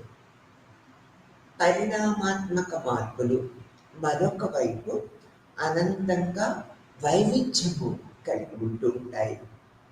ఉదాహరణ తీసుకున్నట్లయితే పెద్దవి, చిన్నవి, ఎక్కువ, తక్కువ, తరచుగా, అరుదుగా, వేగంగా, నెమ్మదిగా, వెచ్చగా, చల్లగా, తేలికైన, బరువైనవి, అధ్వానముగా, మంచివిగా, పేద, ధనికమైనవి మరియు మొదలైనవి ఇలా ఉదాహరణగా చెప్పుకోవచ్చు. ఈ మార్పులు ఏ విధంగా జరుగుతూ ఉంటాయో మనకి ఉదాహరణలో తెలుస్తూ ఉన్నది. వాస్తవానికి ఈ పరిణామాత్మక మార్పులు ప్రకృతిలోని ప్రతి వస్తువులోనూ నిరంతరము సంభవిస్తూ ఉంటాయి. అది మనము గమనించినట్లయితే ఆ మార్పులు మనకి ఎలా జరుగుతున్నది అనేది గ్రహించగలుగుతాము. మరియు అవి ప్రతి ప్రక్రియ యొక్క స్వభావం ద్వారా నిర్ణయించబడిన పరిమితికి చేరుకుంటూ ఉంటాయి. ఆ తరువాత ఒక లీప్ అనివార్యంగా సంభవిస్తూ ఉంటుంది.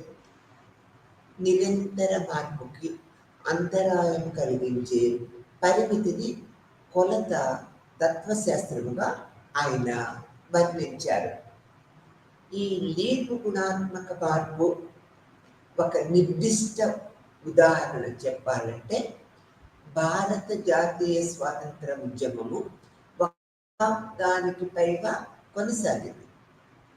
ఇది నిరంతర పరిణామాత్మక మార్పులను దారి తీసింది అనేది మనకి చెప్పక తప్పదు. ఈ యొక్క స్వతంత్ర ఉద్యమము అనేకమైన నిర్మాణాత్మక పరిణామాత్మక మార్పులకి దారి తీసింది అనేది అనేక కోణాల్లో మనం తెలుసుకోగలుగుతాం. మరియు అది దాని పరిమితిని చేరుకున్నప్పుడు 1947 ఆగస్టు 15న అర్ధరాత్రి గడియారంలో ఒక లీపు వచ్చిందనేది మనం గమనించవలసిన విషయం. భారతదేశము ఒక స్వేచ్ఛా దేశము వలసవాదము నుంచి స్వతంత్రము గుణాత్మక మార్పుగా మనము అది చెప్పుకోవాలి. 1947 ఆగస్టు 15వ తారీఖున అది గుణాత్మకమైన మార్పు మనకు పుస్తకం వచ్చిన రోజు. అదే విధముగా మానవుడిలో వృద్ధాప్య ప్రక్రియ ఒక సెకండ్లో కొంత భాగము కూడా ఆగదన్నమాట. అది ఏజ్ రిలేటెడ్ ఇష్యూగా చెప్తూ ఉంటాం. మనము వృద్ధాప్యాన్ని పొందుతూనే ఉంటాము. లేదా మరొక మాటలో చెప్పాలంటే మనము పరిణామాత్మక మార్పులకి గురవుతూనే ఉంటూ ఉంటాం. మరియు ప్రకృతి సూచించిన పరిమితిని చేరుకున్నప్పుడు మనము గుణాత్మక మార్పును అంటే మరణాన్ని కలుస్తూ ఉంటాం. ఈ ఉదాహరణ శిశువు పుట్టుక కూడా వర్తిస్తూ ఉంటుంది. గర్భధారణ సమయంలో పరిణామాత్మక మార్పులు గర్భధారణ రోజు నుండే జరుగుతూ ఉంటాయి. కానీ శిశువు ఈ ప్రపంచంలో ఊపిరి పీల్చుకున్నప్పుడు గుణాత్మక మార్పు సంభవిస్తుంది. అంటే ఇప్పుడు శిశువు తల్లి గర్భం నుంచి బయటకు వచ్చినప్పుడు గుణాత్మక మార్పు సృష్టిస్తుంది. అది పుట్టినప్పుడు నుంచి అనేది మనం ఇక్కడ చెప్పుకోవాలి. అందువల్ల పరిణామం నుంచి నాణ్యతకు పరివర్తన యొక్క మాండలిక స్థాయి లేదా నియమము మరియు దీనికి విరుద్ధంగా నిరంతర పరిణామాత్మక మార్పులు కొలతలను సాధించిన తర్వాత ఆకస్మిక గుణాత్మక మార్పులకు కారణమవుతూ ఉంటాయి. ఇవి తదుపరి నిరంతర పరిణామాత్మక మార్పుల స్వభావాన్ని నిర్ణయిస్తూ ఉంటాయి. మనకు అనేక కోణాల్లో ఈ నిర్ణయాన్ని తెలియపరుస్తూ ఉంటాయి. ఈ చట్టం నుంచి, ఈ లెసన్ నుంచి మనము మాండలిక భౌతికవాదం యొక్క మరొక ముఖ్యమైన నియమాన్ని అనుసరిస్తూ ఉంటాము.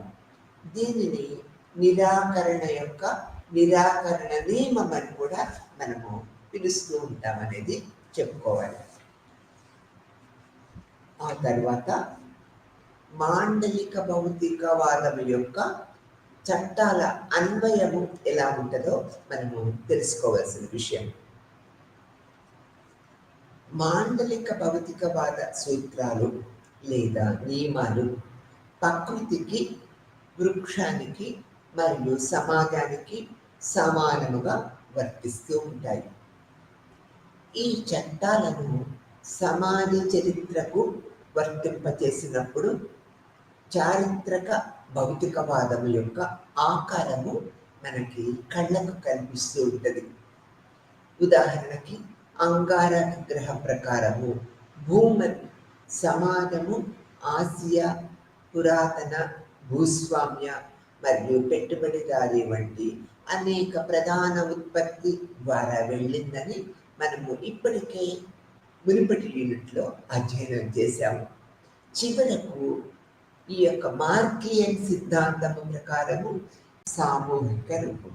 ఇది తెలుసుకున్నట్లయితే సమాజం ఎలా మార్పుకు గురవుతుందో మనం తెలుసుకోగలుగుతాము. ఇది మొట్టమొదటి సరళమైన అత్యల్ప తెగల ఈ రకమైన గేడింగ్ విధానం కాలంలో దేవదూతల మరియు బిల్లు మరియు బాణాలు మరియు తయారు చేయడానికి కామింగ్ వంటి కొత్త పనిముట్లు కూడా సంపూర్ణ భౌతికవాదం యొక్క తక్కువ గ్లోన్లలో పరిణామాత్మక మార్పులకు ఉదాహరణలుగా మనం చెప్పుకోవాలి.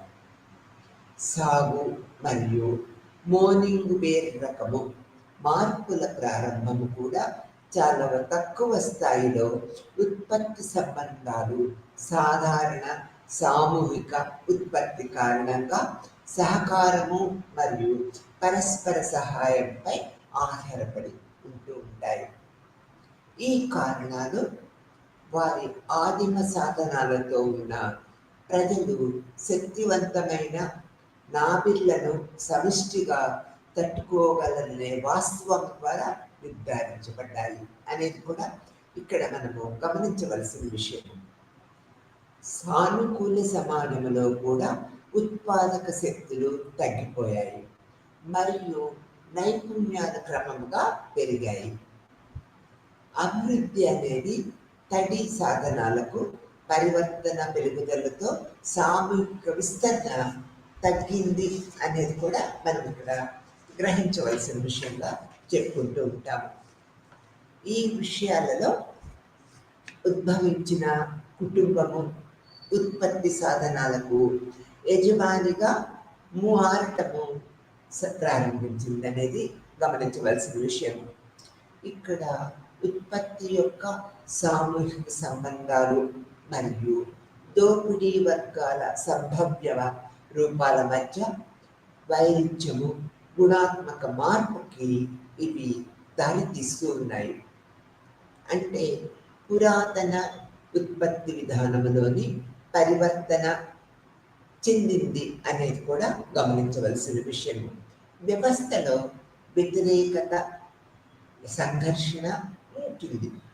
ఇది ఆదిమ వర్గ వ్యవస్థకు తిరస్కరించడానికి దారితీసింది. తత్ఫలితంగా బానిసత్వము యొక్క దారితీసింది. ఉత్పత్తి శక్తులు మరింత పరిణామాత్మక మార్పులకు లోనయ్యాయి. బానిస యాజమాన్య సమాజంలో ఈ ఉత్పత్తి సంబంధాలు, బానిస యాజమాన్య ఉత్పత్తి సాధనాలు మరియు బానిసలు మరియు వారి ఉత్పత్తి రెండింటిపై సంపూర్ణ యాజమాన్యంపై ఆధారపడి ఉంటాయనేది కూడా మనం ఇక్కడ గుర్తుపెట్టుకోవాల్సిన విషయం. ఈ సమాజంలో బానిస యజమానులు మరియు బానిసల మధ్య వైరుధ్యము ఉండేవి. పరిణమితి చెందిన పరిస్థితులు చేరుకున్నప్పుడు ఈ వైరుధ్యాలు, పోరాటము గుణాత్మక మార్పుకి దారితీస్తూ ఉంటాయి.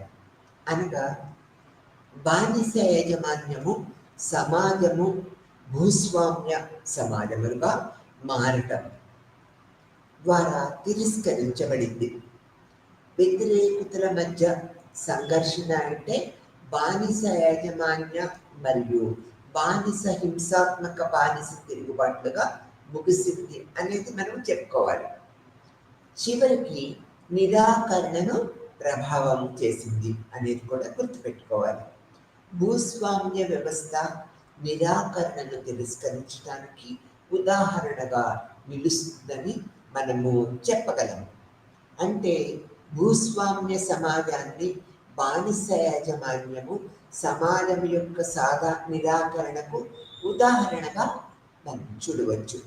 ఇది ఆదిమ సాముదాయిక సమాజం యొక్క నిరాకరణగా మనకు గుర్తించవలసిన విషయం. తర్వాత భూస్వామ్య సమాజం. బానిసత్వ వ్యవస్థ అనేది బానిస తరగతి యొక్క బానిస యజమాని తరగతి ఆధిపత్యము మరియు దోపిడీ ఆధారపడిన ఉత్పత్తి సంబంధాల మొదటి దశ. ఉత్పత్తి సంబంధాలు మునుపటి దశతో పోలిస్తే గుణాత్మకముగా ప్రాథమిక తేడాలను చూసిన దశ ఇది.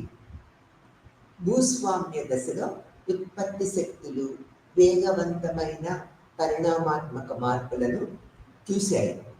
ఈ ఉత్పాదక శక్తుల అభివృద్ధిని ఉత్పత్తి యొక్క భూస్వామ్య సంబంధాలు సులభతరం చేశాయనేది కూడా మనం గుర్తుపెట్టుకోవాలి. భూస్వామ్య ప్రభువులు తమ బానిసలను అణచివేసి దోపిడీ చేశారు. అయితే ఈ సమయంలో పట్టణాలు ఉద్భవించటము ప్రారంభించాయి.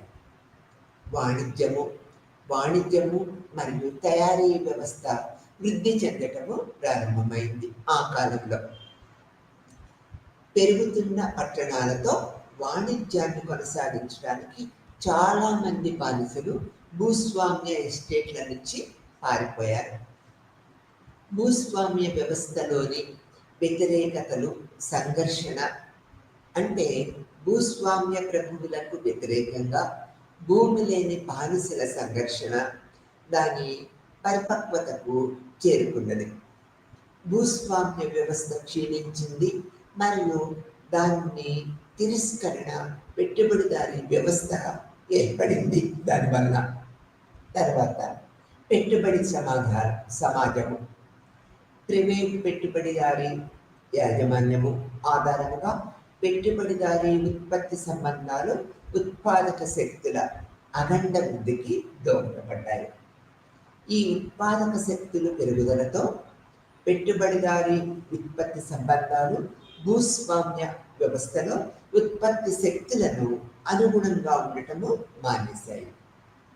పెట్టుబడిదారీ ఉత్పత్తి విధానం యొక్క అత్యంత ముఖ్యమైన వైరుధ్యము సామాజిక స్వభావం మధ్య వైరుధ్యానికి ఇది ఎంతో తేడాగా మనం చెప్పుకోవాల్సిన విషయంగా ఉంటూ ఉంటుంది.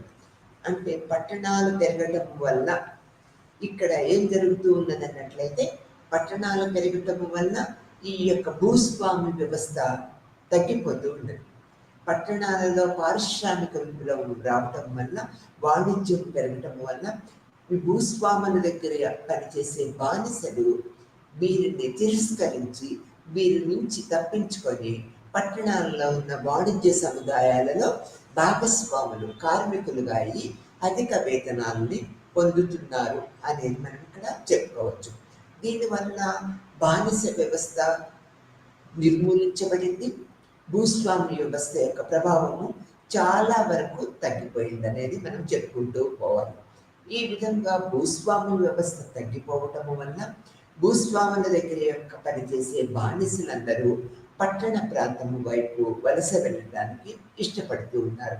పట్టణం వైపు ఈ బానిసలు వలస వెళ్ళటానికి ఎటువంటి కారకాలు దోహదం చేశాయంటే అధిక వేతనాలు, అనేక రకాల సదుపాయాలు, పారిశ్రామికీకరణ ప్రక్రియలో వీరికి ఒక కార్మికులుగా ఒక ప్రత్యేక స్థానాన్ని కల్పించడం. ఈ ప్రత్యేక స్థానాన్ని కల్పించడం వలన ఈ బానిస వ్యవస్థ నుంచి వీరు తెగతెంపులు చేసుకొని పట్టణంలో వాణిజ్య ప్రధానమైన వ్యాపారాలలో కార్మికులుగా భాగస్వామ్యమయ్యారు. దానివల్ల వీరి యొక్క జీవిత విధానము, స్థితిగతులు కూడా మారుతూ వచ్చాయి. వేతనాన్ని పొందగలిగారు. జీవిత విధానము మెరుగుదలగా తయారవుతుంటుంది.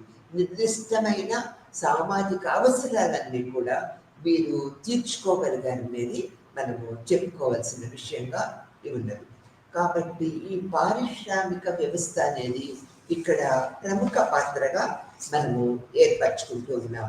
ఈ పారిశ్రామిక విధానము పెరుగుదల వలన ఈ యొక్క సామాజిక మార్పు విప్లవానికి దారితీసిందనేది మనం గమనించవలసిన విషయం. సామాజిక మార్పు జరగటం వలన ఒక విప్లవాత్మకమైన భావాలు సమాజంలో ఉన్న సభ్యులకి ఏర్పడింది. ఈ సామాజిక మార్పు అనేది నిరంతరము జరుగుతూ ఉంటుంది. నిరంతర ప్రక్రియ అన్నమాట. నూతన అవగాహనలు సామాజిక సభ్యులకి ఏర్పడుతూ ఉంటాయి.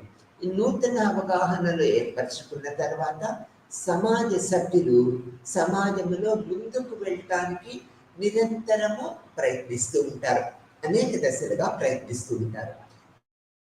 సమాజ సభ్యులు సామూహిక అవగాహన పెంచుకొని వారి యొక్క వ్యక్తిగత మరియు సామాజిక భద్రతలో కూడా అనేక విషయాలకు వీళ్ళు ఏర్పరచుకుంటూ ఉంటారు.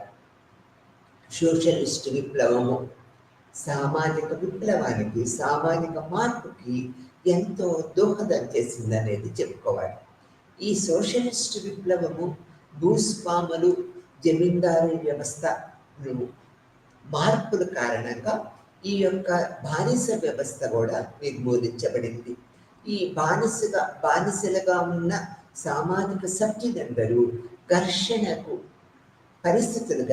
దారితీయటం వల్ల భూస్వాములలో జమీందారీ విధానంలో సడలింపు వచ్చిందనేది చెప్పుకోవాలి.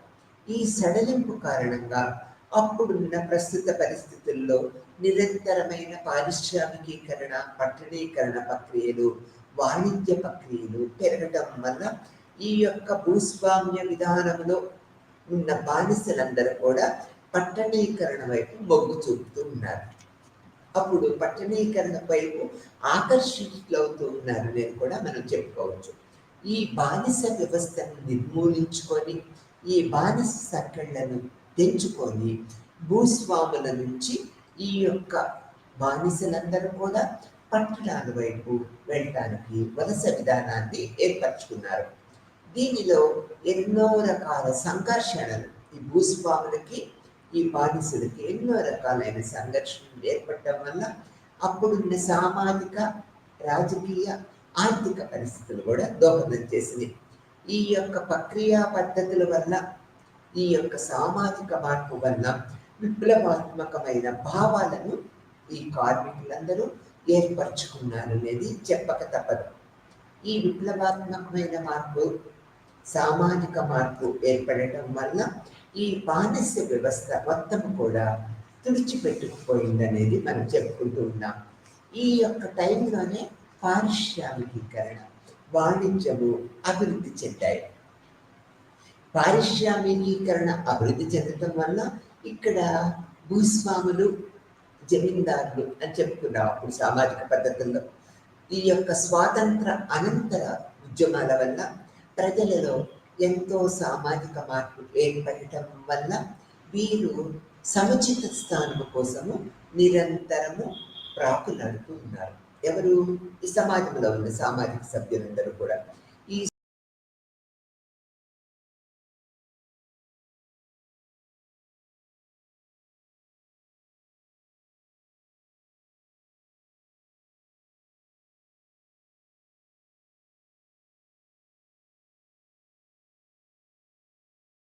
అవలంబించడానికి ముందుకు రావటం జరుగుతూ ఉన్నది. ఈ యొక్క మాండలిక శాస్త్రము మరియు సామాజిక మార్పు యొక్క మార్క్స్ యొక్క అభిప్రాయం కూడా ఇదే అని మనం చెప్పుకోవాలి. ఈ ఈ యొక్క అత్యంత ప్రగాఢమైన సహకారాన్ని ఈ యొక్క సామాజిక మార్పుకి ఎంతో దోహదం చేస్తూ ఉంటుందనేది చెప్పుకుంటూ ఉంటాం. మాండలికాలు అంటే ఆదిమ వ్యవస్థలో ఉన్న మాండలిక జీవన వ్యవస్థ సామాజిక వ్యవస్థ అనేది చెప్పుకోవాలి. మరియు మార్పు యొక్క ప్రాథమిక చట్టాలను అనుసరించి మాండలిక భావన అనేది ఒక ప్రముఖ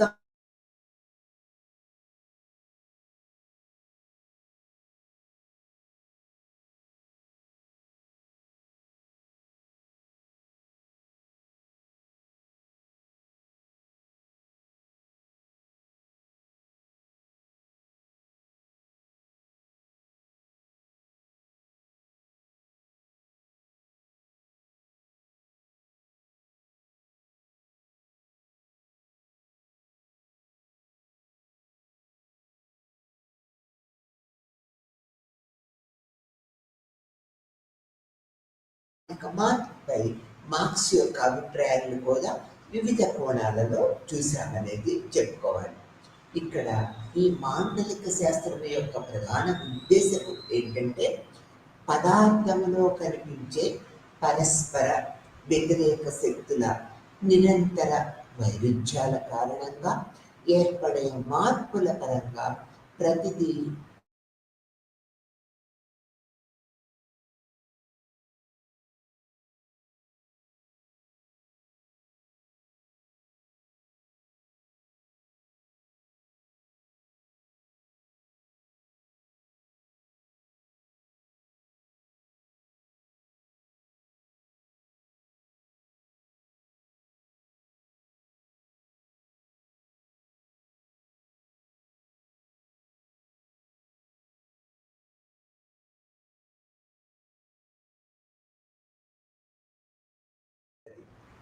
ఏదైనా వస్తువులో చిన్న లేదా పెద్ద మార్పులు ఆ వస్తువు దాన్ని గుర్తింపు కోల్పోదు.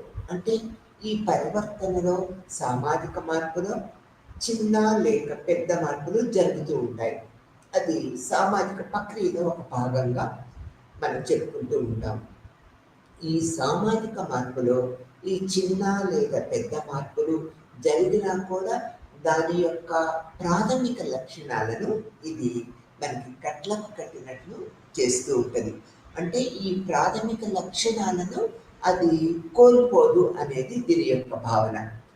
కొత్తవి కనిపించటము లేదా పాతవి అదృశ్యం కావటము ఒక గుణాత్మకమైన మార్పుగా మనం దీంట్లో చెప్పుకుంటూ ఉంటాము.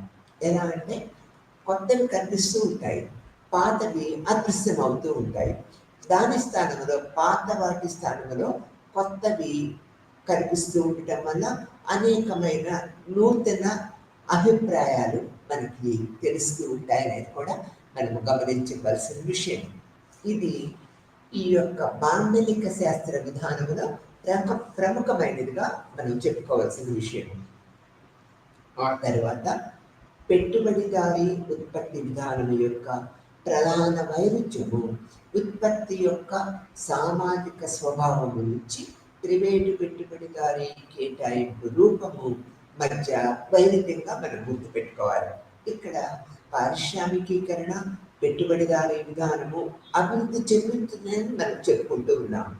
అయినప్పటికీ పెట్టుబడిదారీ ఉత్పత్తి విధానం యొక్క ప్రధాన వైరుధ్యము ఉత్పత్తి యొక్క సామాజిక స్వభావము మరియు ప్రైవేటు పెట్టుబడిదారీ కేటాయింపు రూపం మధ్య వైరుధ్యంగానే మనం చెప్పుకుంటూ ఉంటాము. ఇది మాండలిక కళా శాస్త్రము, మాండలిక పదార్థ శాస్త్రం యొక్క ప్రత్యేకమైన విలువలతో కూడిన పద్ధతులుగా మనం చెప్పుకుంటూ ఉంటాము. మాండలిక మరియు మార్పు యొక్క ముఖ్యమైన మార్పియన్ భావన ఈ విధంగా ఉంటుంది. అంటే సమాజము నిరంతరము మార్పుకు గురవుతుంది. పాత సిద్ధాంతాల స్థానంలో కొత్త సిద్ధాంతాలు నూతన రూపకల్పనలు చేసుకొని ప్రజల యొక్క సామాజిక మార్పుకి దోహదం చేస్తూ ఉంటాయి. ఈ సామాజిక మార్పులో కొత్త మార్పులు, కొత్త సిద్ధాంతాలు వచ్చినా ఇవి అంతో ఇంతో పాత సిద్ధాంతాల యొక్క భావనను కలిగి ఉంటాయి. అప్పటి కొత్త సిద్ధాంతాలు సామాజిక అనుగుణమైన మార్పులతో ముందుకు సాగుతూ ఉంటాయనేది మనం ఇక్కడ గమనించవలసిన విషయము.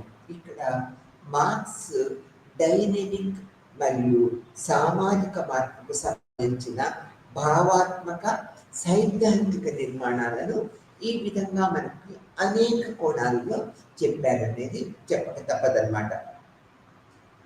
మాండలిక భౌతికవాదము నియమాలలో మనం చూసుకున్నట్లయితే సమాజం యొక్క ఆదిమ సామూహిక రూపం ఇది ప్రధాన పాత్ర వహిస్తూ ఉంటుంది. ఈ ఆదిమ సామూహిక రూపం అంటే ఆదిమ వ్యవస్థలో వారి యొక్క కళాత్మక జీవన విధానము, భావనలు అన్నీ కూడా ఒకే విధంగా ఉంటూ ఉంటాయి. ఆ మార్పు అనేది ఒక రోజులో జరగదు. నిరంతరమైన సామాజిక ప్రక్రియలో ఆదిమ సమూహములో నిరంతరమైన మార్పులకి అనుగుణంగా కొంతకాలానికి, అంటే ఒక ప్రత్యేకమైన కాలం అనే మనము ఇక్కడ చెప్పలేము.